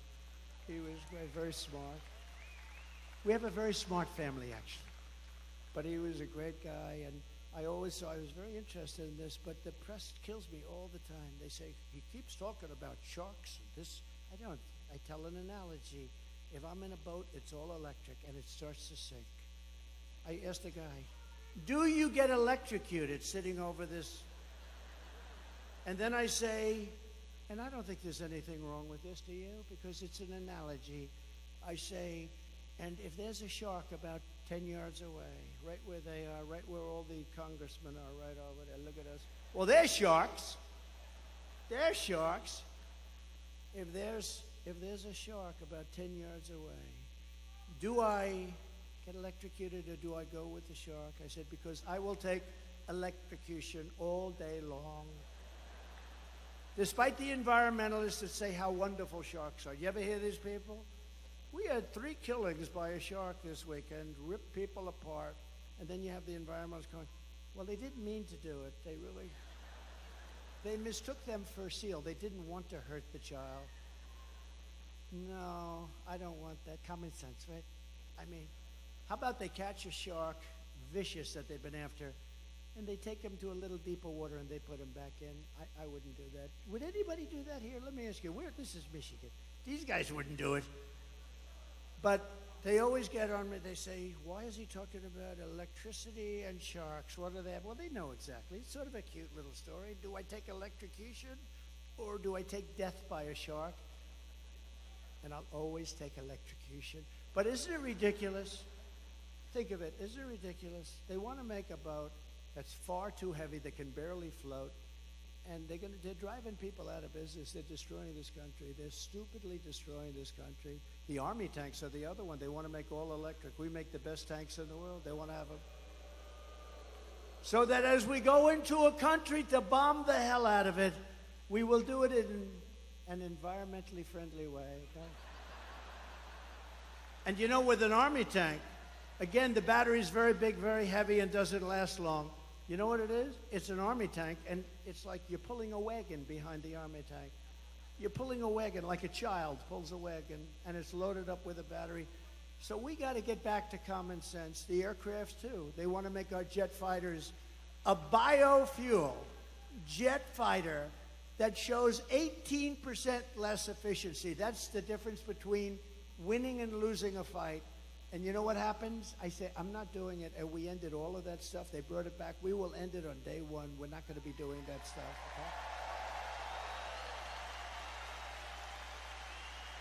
Okay? In 4 short years under my leadership, I did more for Michigan auto workers and manufacturers than any president in the history of our country. And just as I promised, I withdrew from the Trans-Pacific Partnership, which would have totally destroyed your auto industry. I ended the disaster known as NAFTA. That was the worst trade deal ever made. That was the worst trade deal considered by him. That was so unfair to us with Mexico and Canada. The worst trade deal ever made, and replaced it with what they call the best trade deal ever made, the USMCA, Mexico and Canada. And I know it's good because Mexico and Canada are right now, as we speak, working like hell to try and renegotiate the deal. Don't do it, Biden. Well, he doesn't know what's going on. Don't do it. He's watching us now. He'll say, what's that trade deal they're talking about? Well, sir, they've been negotiating with us for about 2 years. I never heard of that negotiation. Where is Mexico anyway? Where is it? See, now the fake news will take the statement I just say, where is Mexico? And they'll put it on television. Trump didn't know where Mexico is. Oh, they do. They do. It's very dangerous. The biggest threat I have to my administration is sarcasm, because they play it against me. When I show that he can't walk off, he can never find the entrances off a stage, like one here, one there, 2 here. He could jump off the front, I guess. And whenever I imitate him, I called my wife. She's great. Our wife, she's great. Our great First Lady. I said, and she looked great the other night. She made that entrance. She made a lot of entrances. She's just something. But she walked in, but I told her the other night, I said, how good was I? How good? This was at a rally a couple of weeks ago. How good was I? Well, you were really good. Not great. Why? Well, it showed that you didn't know how to get off the stage. Well, I was imitating Biden. So what they do is they show the imitation of Biden. They said Trump didn't know how to get off the stage. That's our fake news. So we have to be very careful. So I haven't done it in about 3 weeks. I'll do it again, but maybe not right now. It's too... Darling, you were great. I mean, I get these crowds, 50, 60, 70,000. In New Jersey, we're leading New Jersey by 4 points, by the way. We're leading Michigan by 6 points.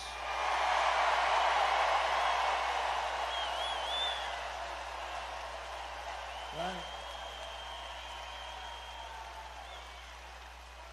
And a report just came out. Actually, we're leading everywhere and nationally, and we have to keep it that way. Got to make sure they don't cheat. Got to make sure they don't cheat. I took on China like no administration in history, bringing hundreds of billions of dollars pouring into our treasury when no other president had gotten 10 cents. You know, China never gave us 10 cents. I got hundreds of billions of dollars from China. And I got along very well with President Xi. He's a great guy. He wrote me a beautiful note the other day when he heard about what happened. And he wrote me a beautiful, most of the leaders do. You know, a lot of them didn't like what I was doing to them, but they also knew it was about time. The jig was up, right? It was about time. But they wrote me, almost all of them wrote me notes. It was nice. No, I have a good relationship with all of them. That's a good thing. You know, a lot of times the press would say, he gets along with Kim Jong-un, North Korea. He has a lot of nuclear weapons. I got along with him great. You were never in danger with me as your president. It's a good thing to get along, not a bad thing. I used to tell him, why don't you do something else? All he wants to do is buy nuclear weapons and make them. I said, just relax, chill. You got enough. You got so much nuclear weapons, so much. I said, just relax. Let's go to a baseball game. I'll show you what a baseball. We'll go watch the Yankees, or we'll come watch Michigan at its home opener. Okay, how about that? Are you going to have a good team this year, I think, right? Pretty good. I heard good. I heard good, but who the hell knows, right? Guy drops a pass, that's the end of that season. It's a risky business. I proudly imposed a 27.5 tariff on all Chinese auto imports to keep China and Chinese cars, keep them out of America. You don't sell a lot of Chinese cars in here because of what, and if you did, it'd be fewer cars that you made. We're going to bring back the auto industry because of, we're going to bring it back. We're going to have them. If they want to come in and sell us cars, they can, but they have to build plants here, and they have to hire our workers, and that's fine, and nobody can say anything about it. Under the radical Democrat policies, the U.S. auto industry is being decimated. You know, we lost 64% of our industry over the years, 64%. We were a giant, and now they're made, a lot of them made in Mexico. Mexico's taken 35% of the auto industry, and we did something very strong. We did something very strong with Mexico. But, you know, when I was building the wall, I said, you have to give us 28,000 soldiers. And they laughed at me. I hate when people laugh at me. I hate it. No, it's so disrespectful. They laughed at me. We won't do that. Why would we do that? I said, because you have to. We're building the wall. People are flowing in through your country. We want 28,000 soldiers to protect us while we're building the wall. They said, no, no, no. And then they said, after I said, look, here's the story. If you don't do it, we're going to charge you a 25% tariff on every car that you send into America. And then it's going to 50% next month. Then it's going to 75%.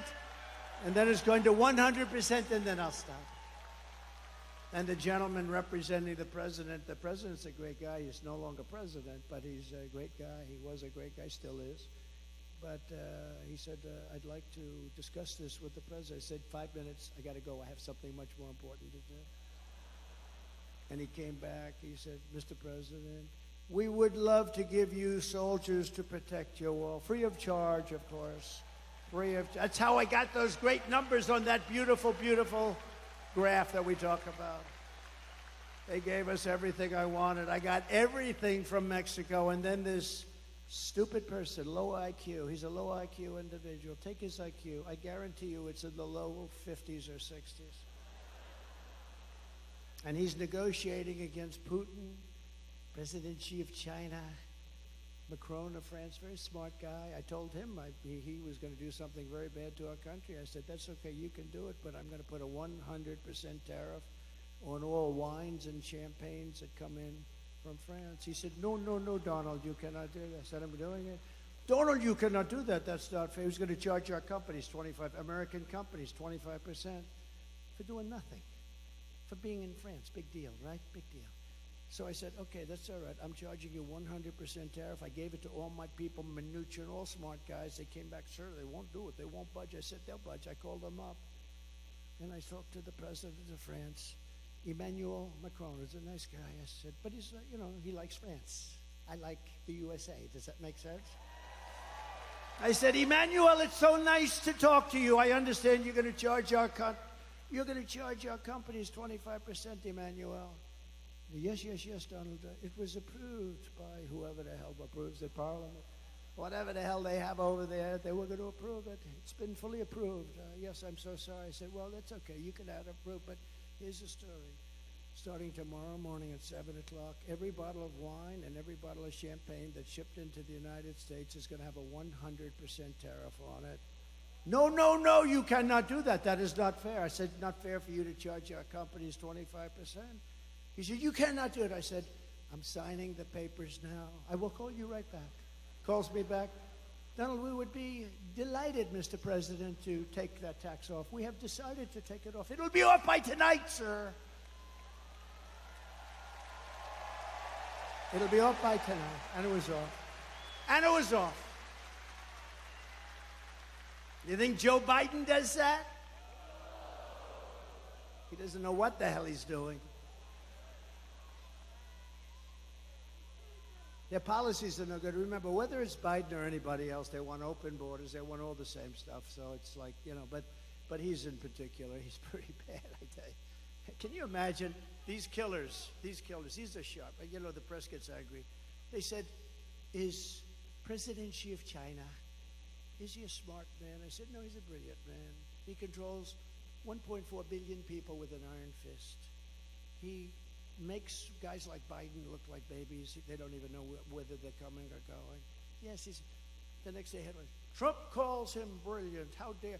No, okay. Let's say he's not a smart man. Okay, whatever makes you happy. No matter what you do, I say he's a brilliant man. They went crazy because I called him brilliant. So I'm just going to have to say, he's okay. He's okay. No, he's very smart. But and you know what else? He's a fierce person. Do you understand that? Some of the people here know that, what this means, especially some of the women, right? They know better than the men about fierce. I know the women. They know better than the men. They're more fierce than the men. Oh, her. But no, he's a fierce individual. He's a fierce man. Can you imagine when he meets this guy? He thinks Trump is playing a joke on him. He actually thinks there's some kind of that I'm playing a joke. He doesn't believe what happened. He doesn't believe the last election. He doesn't believe. He thinks I'm playing a joke on him. But can you imagine President Xi, Putin, all of them? They're all smart, tough. They love their country, or they want to do well with their country, whatever it is, all ideology. But we have to have somebody that can protect us. And Orban was right. We have to have somebody that can protect us. Right now, we have really low IQ people in there. And the president in particular, he has about a 70 IQ, and he's going against 210, and it never works out. It never works out. When I'm back in the White House,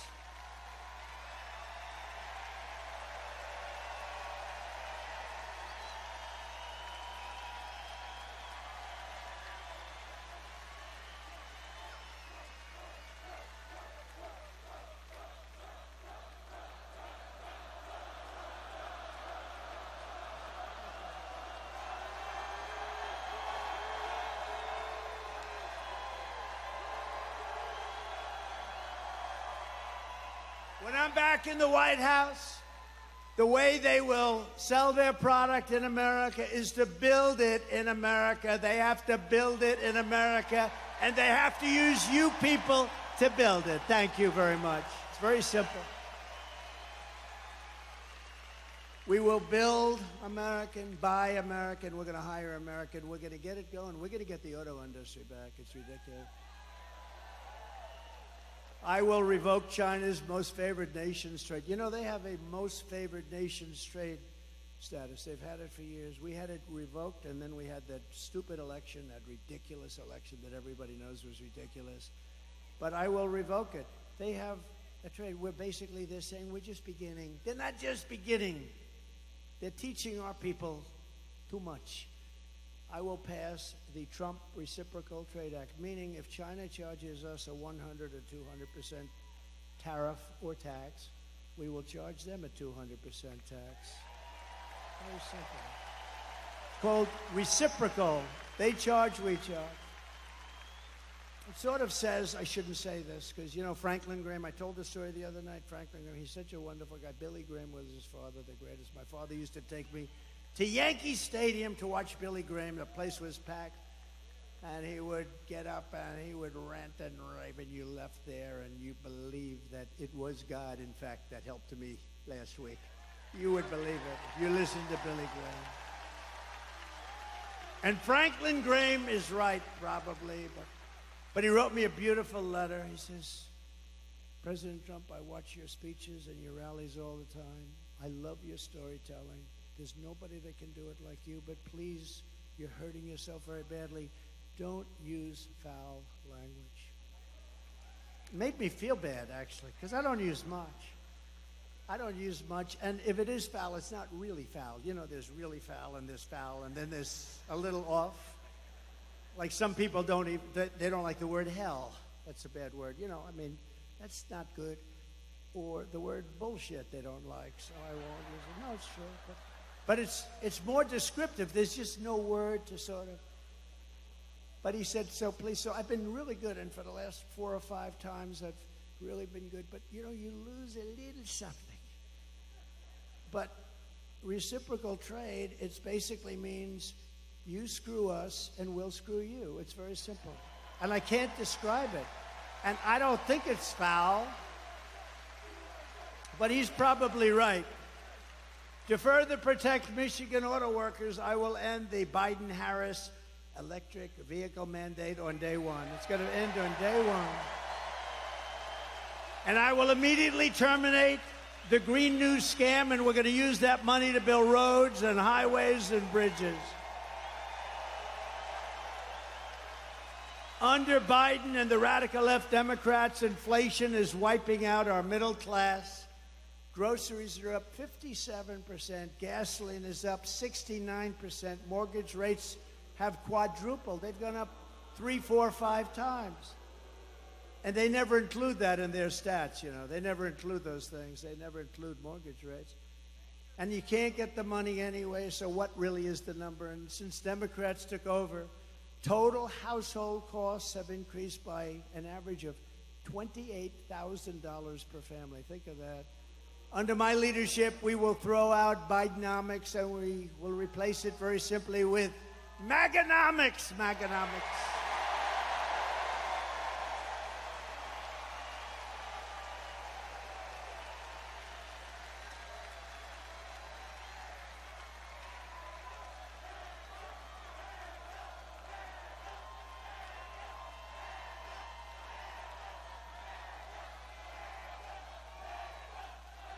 You know, I have to just interject. If you would turn off those cameras, because I don't want this.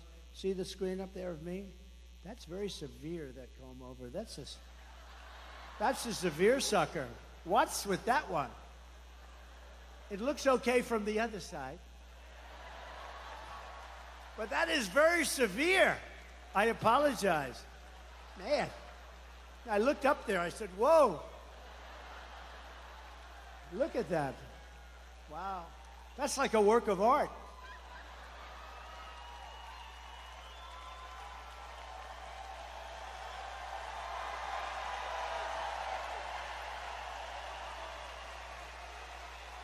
Only look at that one. Don't look. That one looks. To bring down the prices of all goods, we will end the Biden-Harris war on American energy, and we will drill, baby, drill. We're going to start that day one. Under the Trump administration, we had energy independence, and soon we will have energy dominant. We will be more dominant than any country by far, and we were. Just 4 years ago, we started off at number 4, we got to number 3, and then we had to beat Russia. We beat them. Then we had to beat Saudi Arabia. We beat them, and we were like a rocket ship, and then we had this idiotic result. But we will be, and again, we have more. You know, Anwar in Alaska, it's probably the biggest find anywhere in the world. The size of Saudi Arabia, some people say, who knows what it is, but it's massive. Ronald Reagan tried to get it, couldn't get it, and that was easier in those days environmentally. They stop it with the environment. You know, the environment is very important to me, and environmental is very important, but, you know, you can't use it to destroy a country. And they stopped it. They stopped it for years based on the environment. I got it approved. It was totally done. This is since Ronald Reagan, who worked so hard to get Anwar, he wanted to be able to drill in Alaska. Think of it as the size of Saudi Arabia, approximately, bigger than Texas, bigger than everything. We would have had something that nobody else even comes close to. And on the first week in office, his Department of the Interior person, who was just put in Department of Interior, she outlawed it. She said, we're not going to use it. Stopped all work. They were ready to start drilling. It took them a while to get ready. They're ready to start drilling. The money would have been incredible. The prices were very high. We're the only country that stops drilling when the prices are at an all-time high. And we stopped drilling. But we'll get that back, and I'll get it back very fast. But Anwar, they caught it. Unbelievable. And I will cut taxes even further than we did before. And that includes no tax on tips. Right? No tax on tips. All that government does is harass everybody over it anyway. It's like a big harassment operation. They hired 88,000 IRS people to go harass everybody. So if you work in a restaurant, if you drive a cab, or if you do anything having to do with tips, I hope you're going to remember, you know, bartenders, let's see, hospitality workers, a caddy, A barber. Barbers get tips. I don't give mine a big tip because I don't think they do a very good job. If you're a mover, a driver, or anyone else who relies on tips, the money is going to be 100% yours. You better go vote. If that doesn't get you out, if that doesn't get you off your ass to go out and vote for Trump, nothing will. Got to do it. Right? Got to do it. And as we rescue our economy, I will also restore the sacred and sovereign borders of a place called the United States of America, right? United States of America. With Democrats in charge, the greatest invasion in history is taking place right now. This is an invasion of our country. You know, you remember during the time I was trying to get the wall and I was getting all sorts of assurances, and you couldn't get it from Congress. It was incredible. So I did get a lot of money for the military. So I put an extra $10 billion. I put a little fund, an extra $10 billion. I then called it an invasion of our country, and I took it out of the military, and I got it built. And now we're going to build it larger. We have to close up the areas that weren't built. We have certain areas where we needed to have them open for a little while for getting all of our stuff back. I don't like leaving brand new bulldozers and everything on the other side of the border, right? We want to close it up. But we had certain areas we had to close up. And when they took over, they said, we're not going to close it. I said, these guys actually do. I thought they were kidding. I thought they were not being serious. They want to. Who would want an open border? Who would want an open border where people come in from prisons and jails and mental institutions? Either people that don't love our country, stupid people. They're not stupid because anybody that can cheat that well in an election's not stupid. Or maybe a new thing is emerging where they want to get people to vote illegally, and they don't care. They have no shame. And we're watching that. Our chairman is here. The Republican chairman is here, the whole thing. See? The big boss is here in Michigan, so you're going to remember that. But we're working on that, but they do. They're trying to sign people up who just came in, who have no idea where they are, what they're doing. They came in. And in many cases, they're very rough people, but they came in. They're trying to sign them up to vote. This is what they'll do. Because think of it. If they have open borders, if they have men playing in women's sports, if they have a raise in, they're going to raise your taxes by four times. 4 times. Think of it. What you're paying now, you're going to pay 4 times more. With policy like this, nobody can get elected. The only way you can get elected is to cheat. And they are really good at it. That's the only thing they're good at. That's the only thing they focus on. They have no good policies. They don't do anything well. But they're using these people, and they're trying to sign up the people. And we've caught them, and we sue, and we do all the things that you have to do. But they have no shame whatsoever. So that's really one of the big reasons I think they're allowing it, because they're not stupid enough to allow prisoners and people from mental institutions, people from insane asylums, and it drives them crazy. Hannibal Lecter, the late, great Hannibal Lecter, would like to have you for dinner. He wants you for dinner. That's the end of you, by the way. But no, these people are being dumped into our country, and nothing good is going to happen from it. That's why we have to do a big deportation and get them the hell out, okay? We have no chance. Meanwhile, our crime rate is going up while crime statistics all over the world are plunging. We have become a dumping ground for the world, which is laughing at us. They can't believe how stupid we are, how stupid we are. We're destroying our country. They can't believe what they're getting away with, but they're getting away with it at levels that they never thought possible. In Venezuela, crime is down 72%. You know, Caracas, Venezuela, was a very, very dangerous place. And now, because of the great job they've done in removing their criminals into the United States, next year, we're going to have our Michigan rally in Caracas, Venezuela, because it's nice and safe. Okay? Does that sound like a good idea to you? Because we want safety. Now, the press is going to write that. They're going to say, Donald Trump proposed next year's Michigan rally in Caracas, Venezuela. They'll say, isn't that horrible? Isn't that unpatriotic? You understand. This is what I have to go with. I'm only kidding, press. I'm only kidding. Although maybe it's not a bad idea. So El Salvador is an interesting one because I know the president. He's a young guy, and he's been getting this great press that his crime rate's way down, and they're training their criminals. Well, you don't train criminals, okay? You know, maybe every once in a while you get lucky, but you don't. So in El Salvador, murders are down 70%. He's saying, yes, we're teaching. He's different. Most of them just say, well, the United States is stupid, so we're dumping all our criminals. He does it differently, smart. He goes, we're working with our people that are causing problems and crime. And he's not working with them. He's dumping them in the United States. And their crime rate, their murder rate is down 72%, 73% and going up. And I don't blame him because if I was running one of those countries, and we're not just talking in South America, but if I were running one of those countries, I would have been doing it much more. They're also emptying their jails. The big thing is their jails. Those jails were packed. Now all of a sudden it's like, oh, isn't this wonderful? They're doing such a wonderful job. They're dumping their criminals into the United States of America, and we're not going to take it anymore. Stupid people.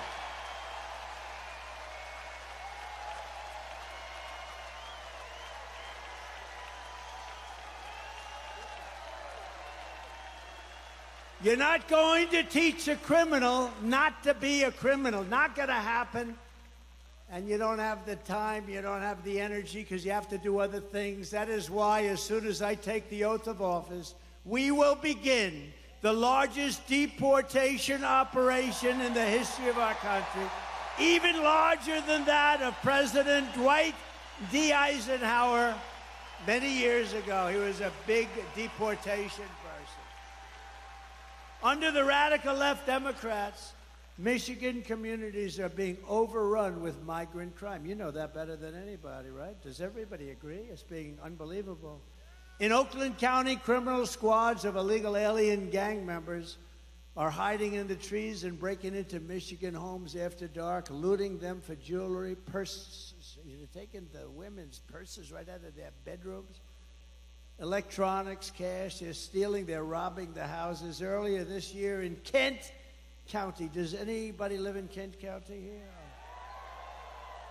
Sounds good to me, but you're not going to like this. A sadistic illegal alien, of which there are many criminals, was sentenced for executing a 22-year-old Grand Rapids woman while she was in her car with her 1-year-old baby, shooting her at least 5 times with a rifle at point-blank range, while the killer was wanted on an outstanding warrant for attempted strangulation of another woman. When I return to the White House, we will stop the plunder, rape, slaughter, and destruction of our American suburbs, cities, and towns. We will shut down deadly sanctuary cities. We're not going to have them anymore. And we will shift massive portions of federal law enforcement to immigration enforcement. We're going to get the bad ones out. We're going to get them out immediately. It's not going to take long. We're going to rely on law enforcement, and we're going to give law enforcement back their dignity, respect, and power so they're allowed to protect you.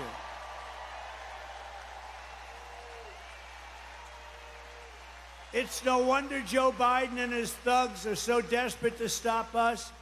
They know that we are the only ones who can stop them. We're the only ones. You know, we talk about Biden like he's a feeble old guy, and he is. But it's the people that surround him. I mean, he's perfect for them. This is the fascists and communists and some bad people surround him. I know just about all of them. I can tell you about all of them. Did you hear about our big victory in Florida last week? Did you hear? We won the big case. We're going to take down Trump.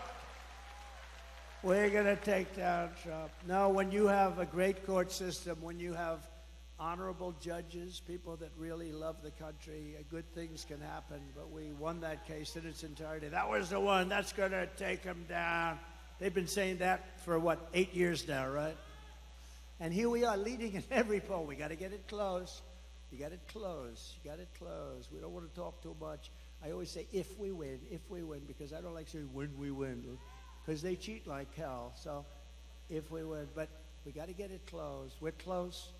4 months. But you know what 4 months is in this racket? Like an eternity. 4 months is like an eternity, but we're leading by a lot, not just by a little. We're leading every state, every important swing state by a lot, and we're leading nationally by a lot, but we got to get it closed.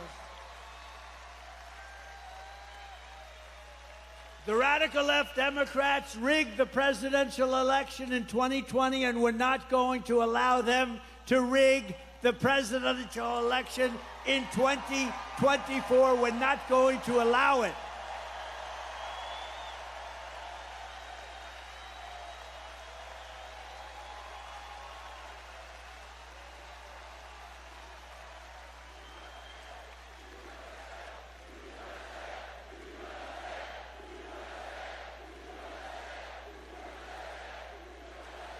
Every time the radical left Democrats, Marxists, communists, and fascists indict me, I consider it a great badge of honor. You know, I've been indicted more than the legendary Alphonse Capone, Scarface. He was a tough man. See that guy right there? Ultra MAGA. You're Ultra MAGA. He's tough as hell. But if Alphonse didn't like you, you would be in the foundation of a building rising someplace in your great state, right? He was not. He was a tough cookie, this guy. I got indicted more than Alphonse Capone. Think of it. My parents are looking down. I had wonderful parents. They never saw this for me. They never saw, let's see, I'm voting for, oh, I don't want to even read that one. Thank you. Thank you. I appreciate it. But I'm being indicted for you. Don't worry about these fake indictments. These aren't indictments. These are Biden indictments. These are a sick, weak, pathetic man who can't run an election. So he indicts his opponent thinking that's going to win. And in many cases it would. You know, third world countries do this a lot. Banana republics do it a lot. We've never done it. And we're going to teach them why they can never do it again. Because it's actually hard to believe. It's actually driven our poll numbers way up. And then we had the debate. Did anybody watch the debate? Poll. Who won the debate? Biden or Trump? Poll, free poll. I just saved $300,000. Isn't it something these pollsters, I have Tony Fabrizio and McLaughlin back there. I got to be careful. But I just saved $300,000 doing that poll. They interview like 97 people have been interviewed. And Trump is leading by a little smidgen. I got 25,000 people here or something. They got so many people outside. I wish we could include them. I'd love to get them in. Would anybody like to leave now and let the other people come? That's not nice. Never forget, our enemies want to take away my freedom because I will never let them take away your freedom. They want to silence me because I will never let them silence you. And in the end, they're not after me, they're after you. I just happen to be standing in their way, and I always will. Right? I always will, fellas.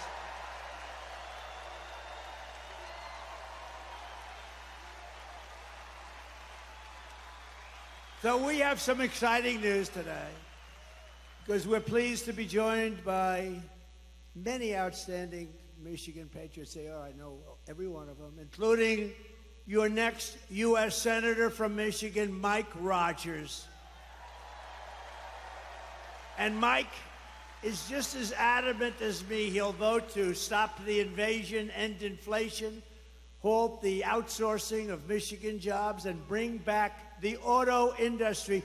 You are going to double or triple your auto industry within the next 3 years under Trump. Mark it down. Mark it down. Because we're not taking their cars. We want them to build the cars here, using you people to build them. Also with us is another good man who is running for Michigan Senate seat, Sandy Pensler. Do you know Sandy? So I have a big announcement to make then. Sandy has just announced that he would like to do something very important tonight. So you have Mike, who's a total pro, Sandy, who's a total pro. I'd like to ask both of them to come on up, and I'd like to have Sandy make a statement. first. Thank you. Come on up, fellas.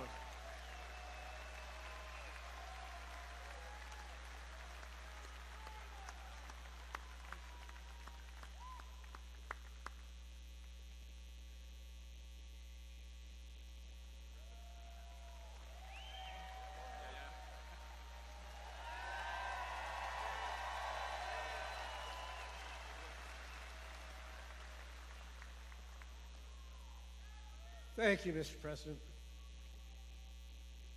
I was so inspired when President Trump kissed the empty uniform of Corey Compitore.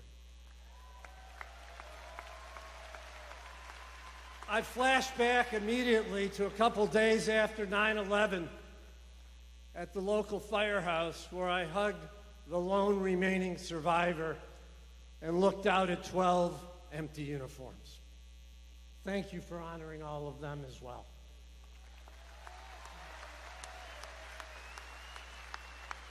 My campaign was always about making America better. The best way to do that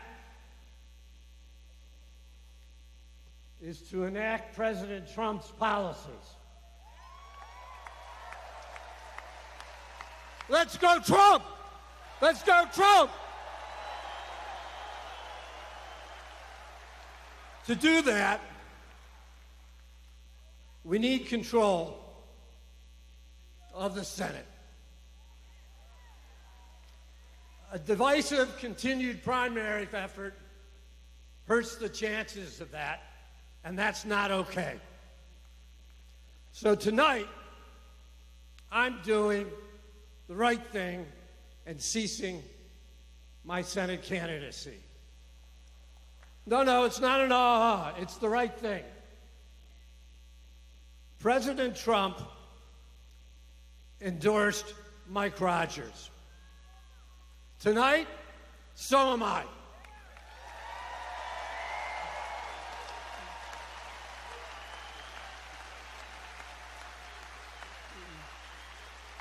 Mike's gonna make a heck of a senator. So I want you guys to look around the room tonight, because everything goes through Michigan. The presidency, the Senate, the House, and the State House. Look around, make a pledge to each other. We're gonna fight like hell to save America and elect Donald Trump, Mike Rogers, and the rest of the ticket on the Republican Party. Thank you.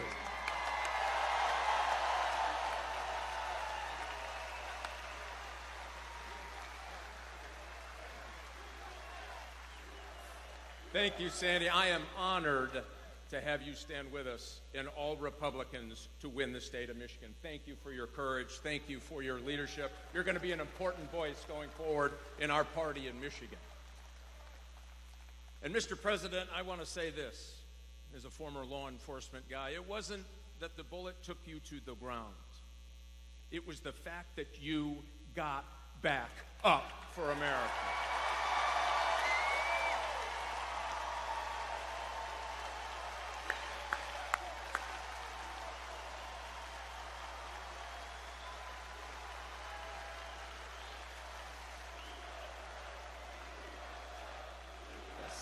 You bet.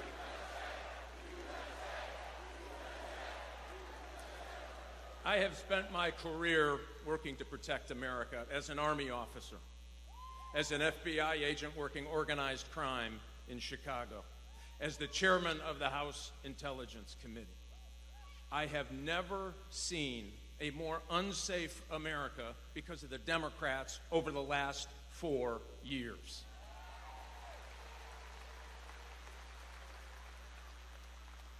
Here's the good news, Mr. President. You will have a partner in the United States Senate that will bring manufacturing back to Michigan. We are the arsenal of democracy. We will be again in this great state.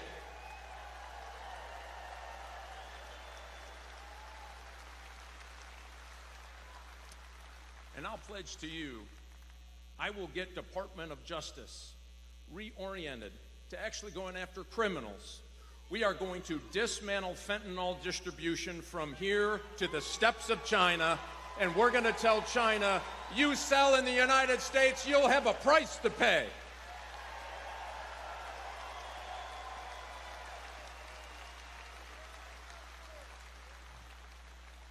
Mr. President, I'll guarantee you this as well.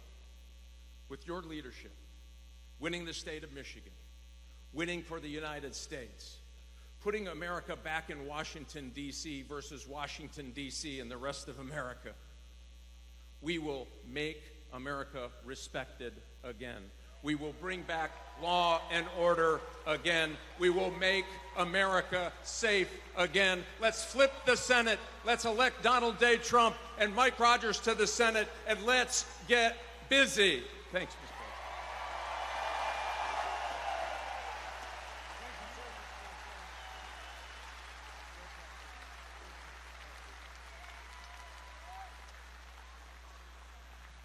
We're unifying the party, and that was beautiful to watch. Thank you, Sandy and Mike. And Mike, good luck. You're running against somebody that's such a bad senator. You don't even, I was there for 4 years plus. I don't even remember meeting that particular person. This is not a senator for Michigan. Mike Rogers is going to be a great senator. He's got gravitas. He really knows his way, highly respected in Washington. And I think, I mean, it should be an easy race. Nothing's easy, but it should be an easy race. So good luck, good luck. And thank you very much, Sandy, Mike. We're also joined by members of Congress, and they're great people, friends of mine, warriors. Jack Bergman. Jack? Thank you, Jack. Great job. A real friend of mine, somebody I was very much in favor of right at the beginning, John James. Thank you, John.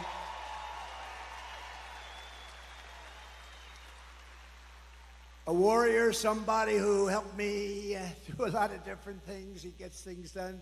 Bill Heisinger. Bill, thank you, Bill. Thank you very much. And another one. These are all great people. Tim Wahlberg, thank you for everything you've done, Tim.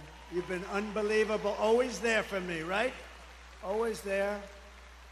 And a man from a slightly different location, a little bit down. You're not going to get there with an electric car, but unless you want to stop a few times. But comes from a state known as Florida, a great place, and he's so respected. He's such an incredible man. Brian Mast. Brian. Thank you. Thank you, Brian. Ah, Brian. Thank you, Brian. What a guy he is. He's a warrior. He's a real warrior. Thank you, Brian. Michigan House Republican leader, Matt Hall. Thank you, Matt. Good job you're doing, Matt. Are we going to win, Matt? Will you please make sure? We need these local ones, right? That's right. Michigan Senate Republican leader, Eric Nesbitt. Thank you, Eric. Great. Thank you. Good job. A congressional candidate who I hear is doing very well, Tom Barrett. Tom, get in there and win. Good. A friend of mine who was really brave, ran a tough race. It's amazing, actually. Really did well. Her father was a very special guy who was in the steel industry, and he passed away. A battle with cancer, a long-time battle, but he was fantastic. And I got to know them both very well. She's a terrific woman. Tudor Dixon.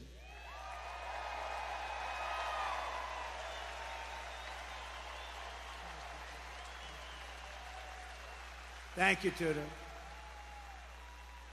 Ambassador Joe Sella. Thank you, Joe. Good job you're doing, Joe.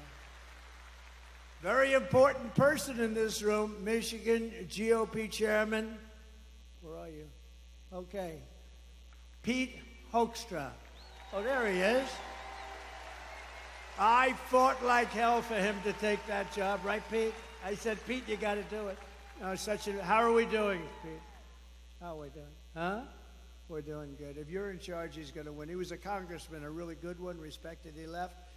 I made him ambassador. He was a great ambassador. And I then said, Pete, you got to do it. He lives here. I said, you got to do it. And we appreciate you doing it. Both of you, thank you very much. We appreciate it very much. RNC chairman, he put on that show with a person named Lara Trump. How good is she? How good is she? She's unbelievable. She made a great speech. And her husband made a very good speech the other night, didn't he? Eric and Don. I don't want to talk about anyone else, only my kids, you know. But they all did well. Everybody did well, honestly. I do think Hulk Hogan, I thought he was incredible. I hadn't seen him in a while. And I'll tell you what, I'm not going to mess with him, right? We're not going to mess with the Hulkster. But he was fantastic the other night. All of them, every single one. My granddaughter did very well. Look, she's scarred. What about, who said that? Who said my granddaughter? Wow. Kai. Kai is great. Great golfer. She's a great golfer. But we have another man who's very important, and the RNC chairman, Michael Watley, who's been incredible, wherever Michael is. Mike, thank you, Mike. Great job. I said, Michael, you have one job. We got so many votes, we don't know what to do with them. You got to guard the vote. When those votes get put in, they can't be missing. They can't throw them out. They can't stuff ballot boxes. They can't cheat. Make sure. And, you know, he headed up North Carolina. And on that night, a while ago, that certain election night, that miserable where we thought it was won at 10 o'clock in the evening, and then all of a sudden, additional votes have been reported in various places. We don't have to get into it. North Carolina held totally steady. He had 603 lawyers working. Other people didn't have lawyers working. And bad things happened, but this guy held, and I said, that's the guy I want to run the party. And Michael, I know you're doing a great job, and you're going to do something very special. We don't need votes. We need to guard the vote. You ever hear the expression, too big to rig? The more we get in there, the harder it is for them. My daughter and her husband, Tiffany and Michael, where are you? Tiffany and Michael, you're around here someplace. Two great people. Fairly recently, thank you, Tiff. Great people. And Michael's father's here tonight, highly respected guy, great businessman, and a highly respected guy. From the moment we take back the White House from crooked Joe Biden and Kamala, I call her Laughing Kamala. You ever watch her laugh? She's crazy. You know, you can tell a lot by a laugh. No, she's crazy. She's nuts. She's not as crazy as Nancy Pelosi. Crazy Nancy. Did you see Nancy Pelosi is selling out Biden now? Did you see? She turned on him like a dog. Well, I don't know if he should continue. All of a sudden, where did that come from? She was 100%. All of a sudden, she's not sure. Not sure means he's gone. But no, she's crazy as a bedbug. She's a crazy person. I believe we're going to have the 4 greatest years of the history of our country. I believe that.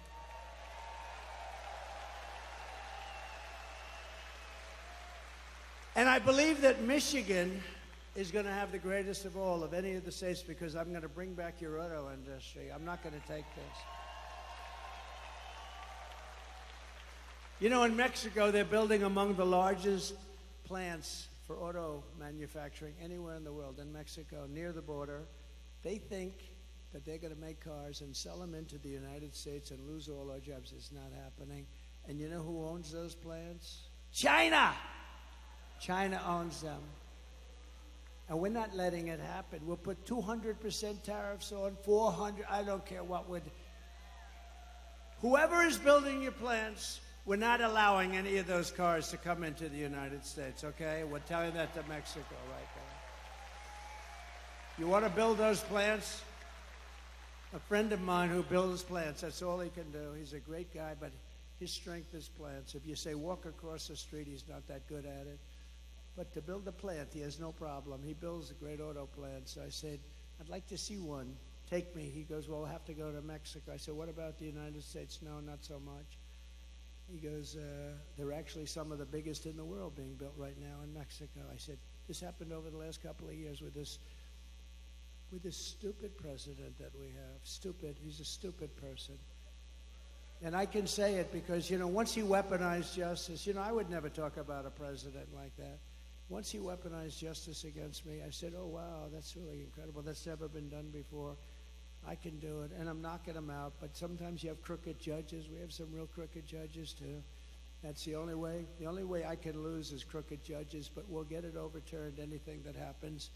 But once he weaponized, I wouldn't talk that way. In fact, before this happened, before he did this, I treated him not nicely, but I treated him with far more respect than I do right now. It's one of those things. But we can't let these companies come in and steal our wealth, steal our jobs, destroy our companies, and end up building it 10 miles across the border and think we're going to allow them to get away with it. We're not. They have to build it over here, and they have to use our people. So, and it's going to happen. And Michigan will benefit more than any state in the union because they stole your auto industry, and we're going to bring it back, and it's going to be at a level that it was in its height. Okay? You hear that, John James? You hear that? We're going to put John James in charge.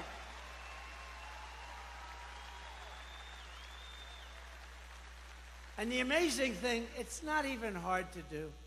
It's not even hard. It's so crazy. You know, if you want to build something in China, you're building it here and you send it over there. We don't want it.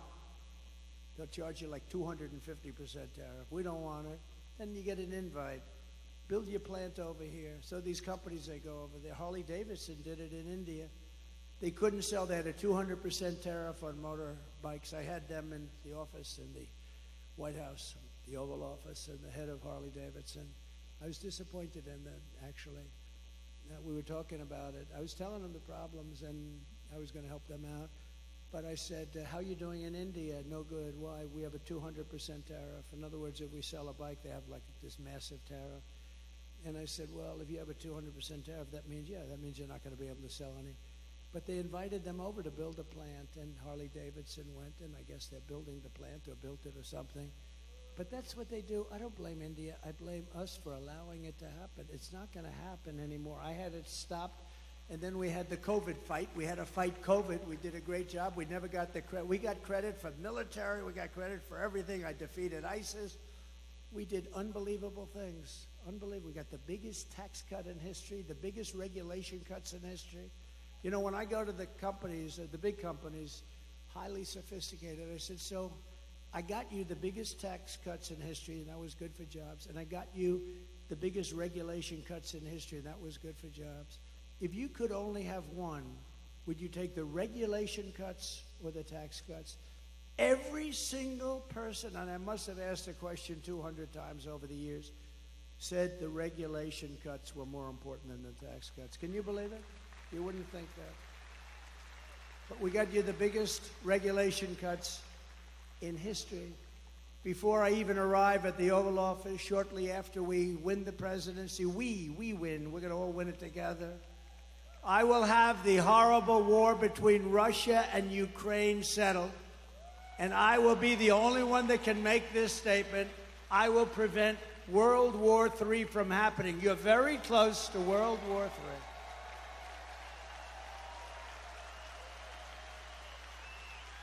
If I was president, the Afghanistan disaster, which probably caused Putin to go in, by the way, he wouldn't have gone in with me. He would have never gone in with me. And he didn't.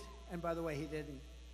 But the Afghanistan disaster, not the fact we're getting out. I was getting out. After 21 years, you get the hell out. But I would have kept Bagram. It's 1 hour away from where China makes its nuclear weapons.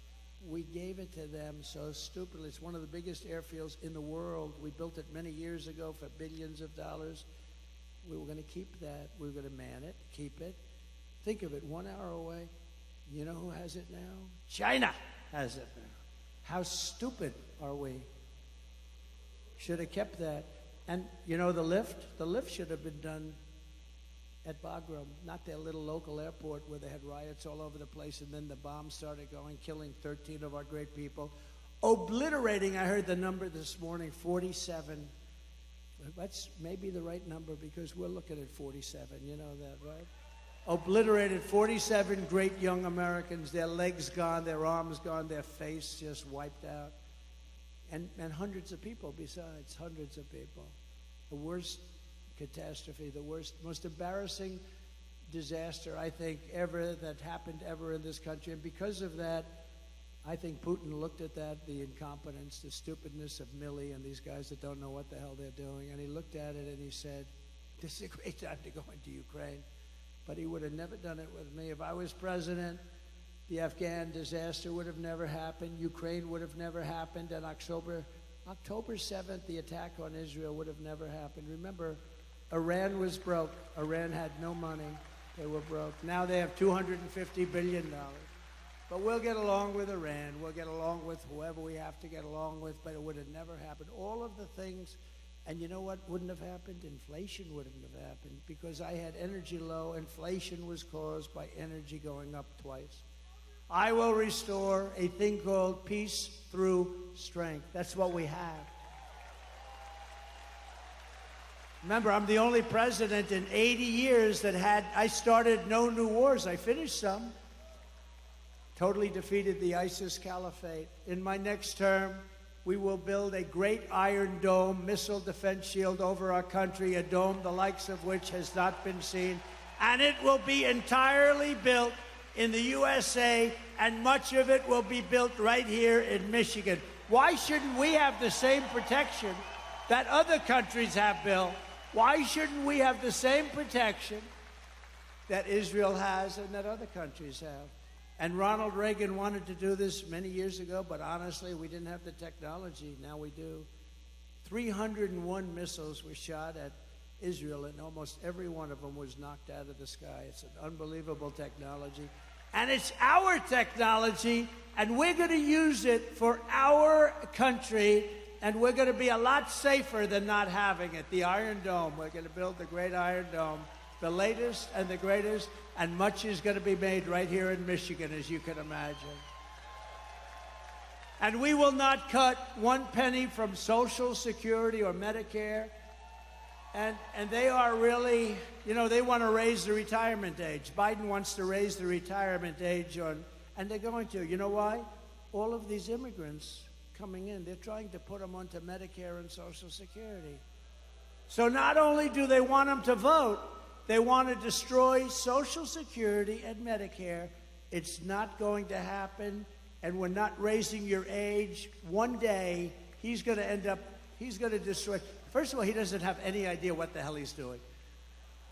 But I kept that promise 4 years ago. Remember, they said, he'll come in and raise Social Security. I went through 4 years. It was never even a topic that was allowed to be discussed.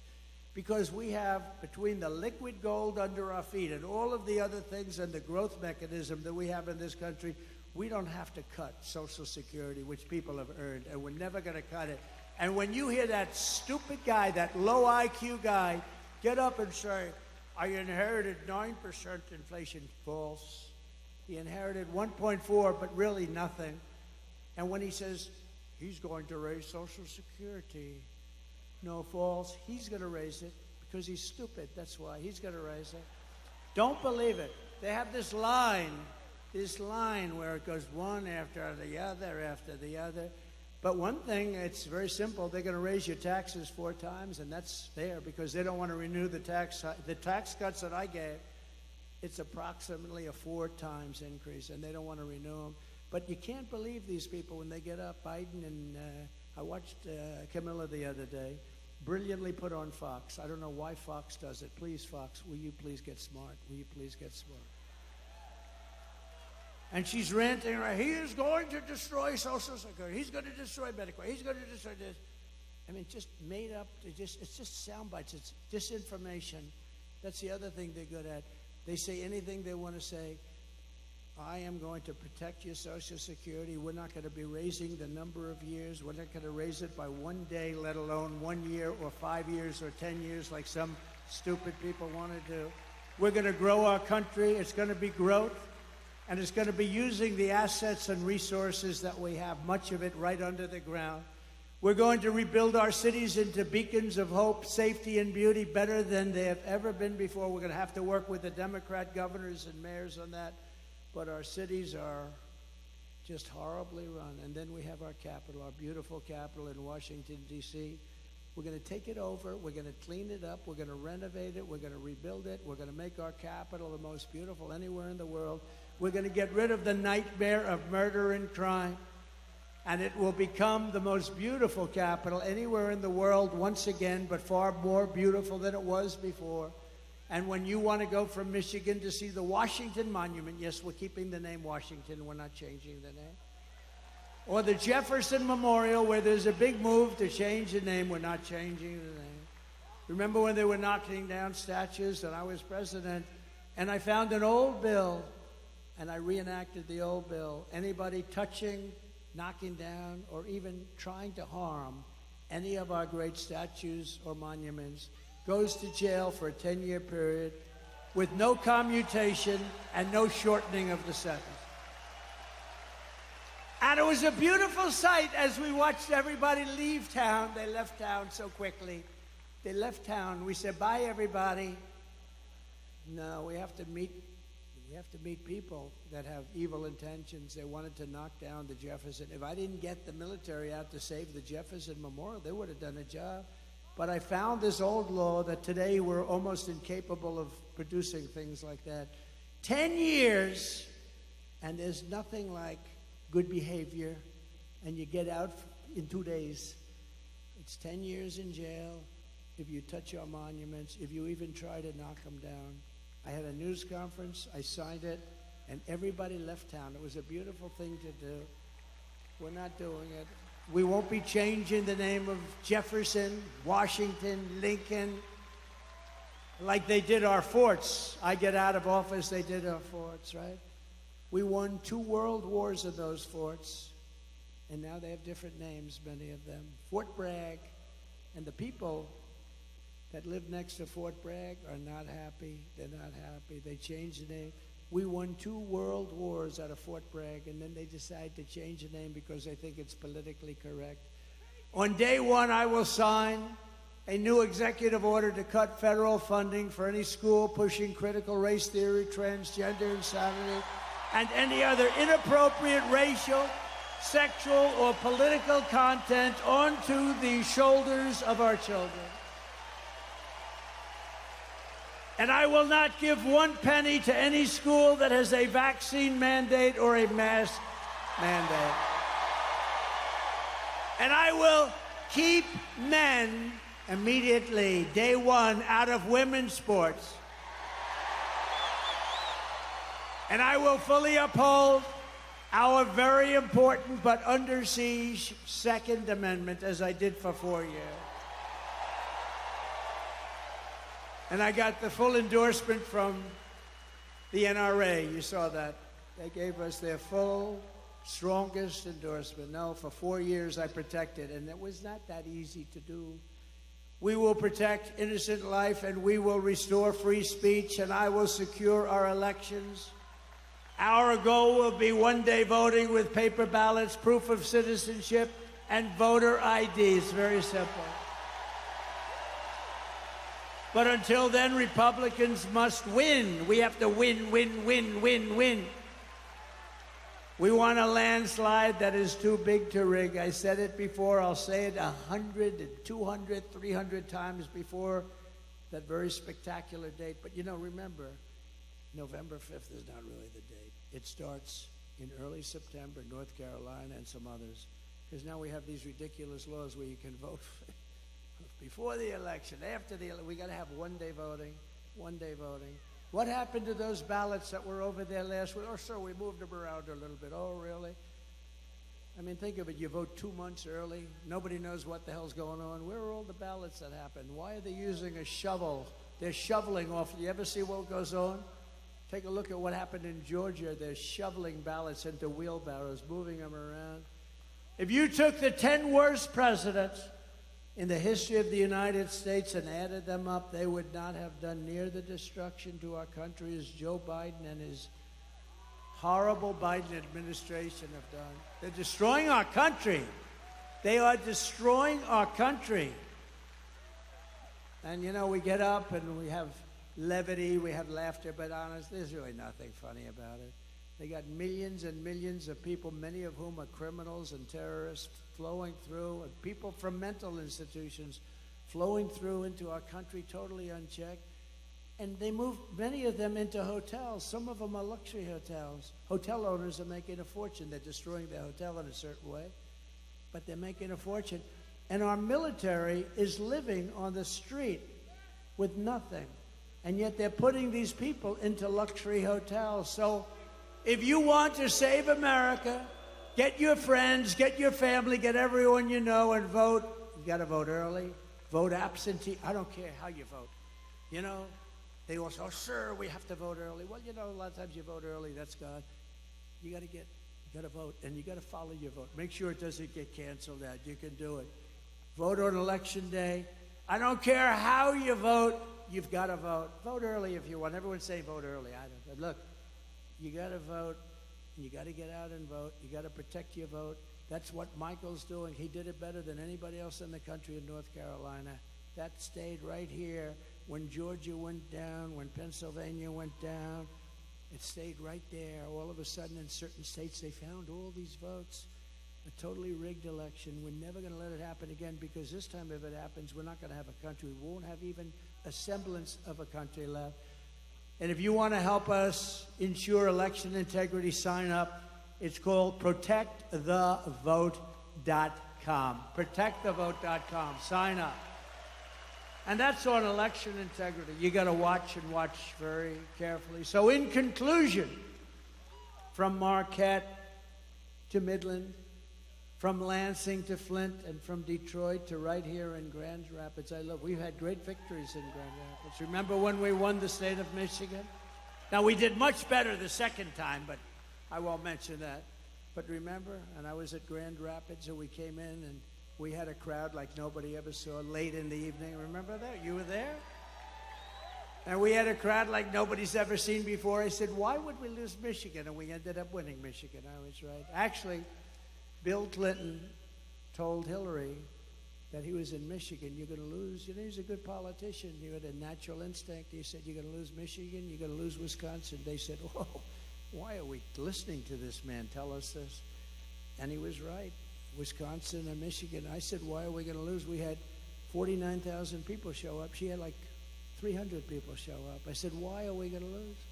And we won. We won Michigan. And then we did much better the second time, but bad things happened. We're not going to let that happen anymore. We stand on the shoulders of the brave Michigan patriots and tough Michigan workers who manned the first assembly lines. You remember that? Does anybody remember that? It's a long time ago. Anybody remembers that? They're extremely old. Is there anybody that wants to admit? They revolutionized industries and turned this state into a manufacturing powerhouse like no other. And we're going to bring it back. And we're going to bring it back. I'm not talking about lots of other industries. I'm talking about the auto industry, because it's such a big industry. I could say we're going to bring back cement. We're going to bring back all sorts. I'm just talking very simple. It's so simple. It's going to happen so fast. You're going to be at a level as though you were from 30, 40 years ago. You're going to manufacture cars again at a level that you haven't seen in many, many decades. You probably have to get rid of this fool, this stupid idiot representing the United Auto Workers, because he sells the auto. You know, I'm much more popular than anybody with the auto workers. We're going to get 95% of their vote.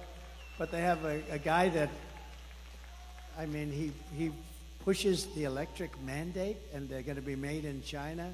They got to get rid of that guy. He's bad news. Your Michigan ancestors gave us Motown, the Mustang, and the might of the American Midwest, and it really is a might. They forged the steel, laid the railroads, tilled the fields, fought the battles, and won the victories that made America into the greatest and most powerful nation in the history of the world. That's true.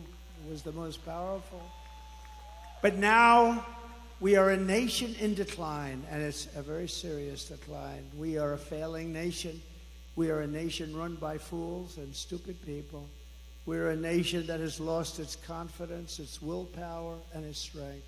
We're a nation that has lost its way. But we are not going to allow this horror to continue. We're not going to let it happen. Less than 4 years ago, we were a great nation, and we will soon be a great nation again.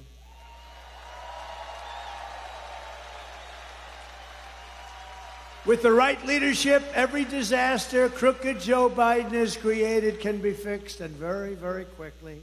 Every problem can be solved, and every wrong can be rectified. By this time next year, America's borders will be strong, sealed, and secure.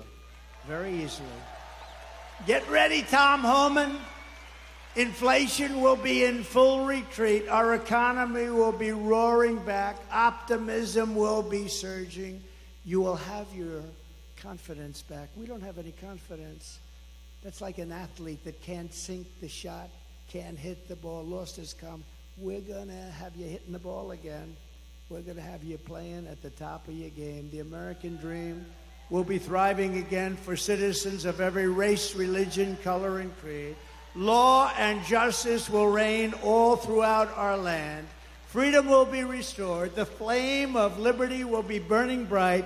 Crooked Joe Biden, the worst president in the history of our country, will be a fading memory of the past, and our great silent majority, including the once forgotten men and women of our country, will be the one shaping America's magnificent future when I am the 47th president of the United States of America. Thank you.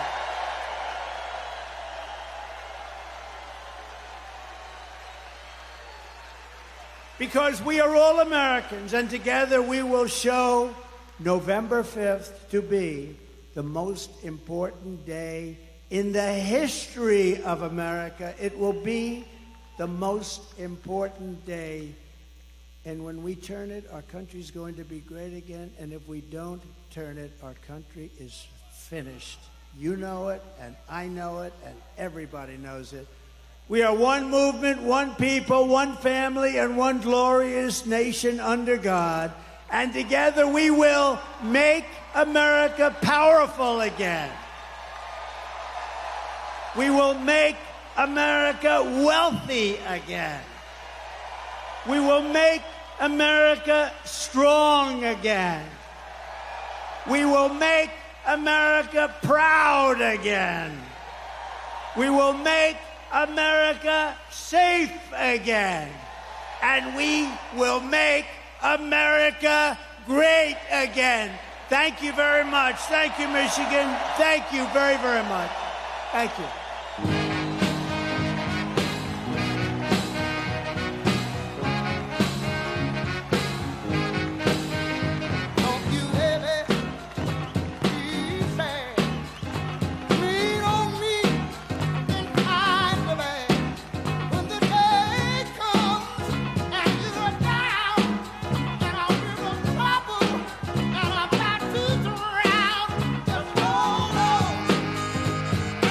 Come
have ever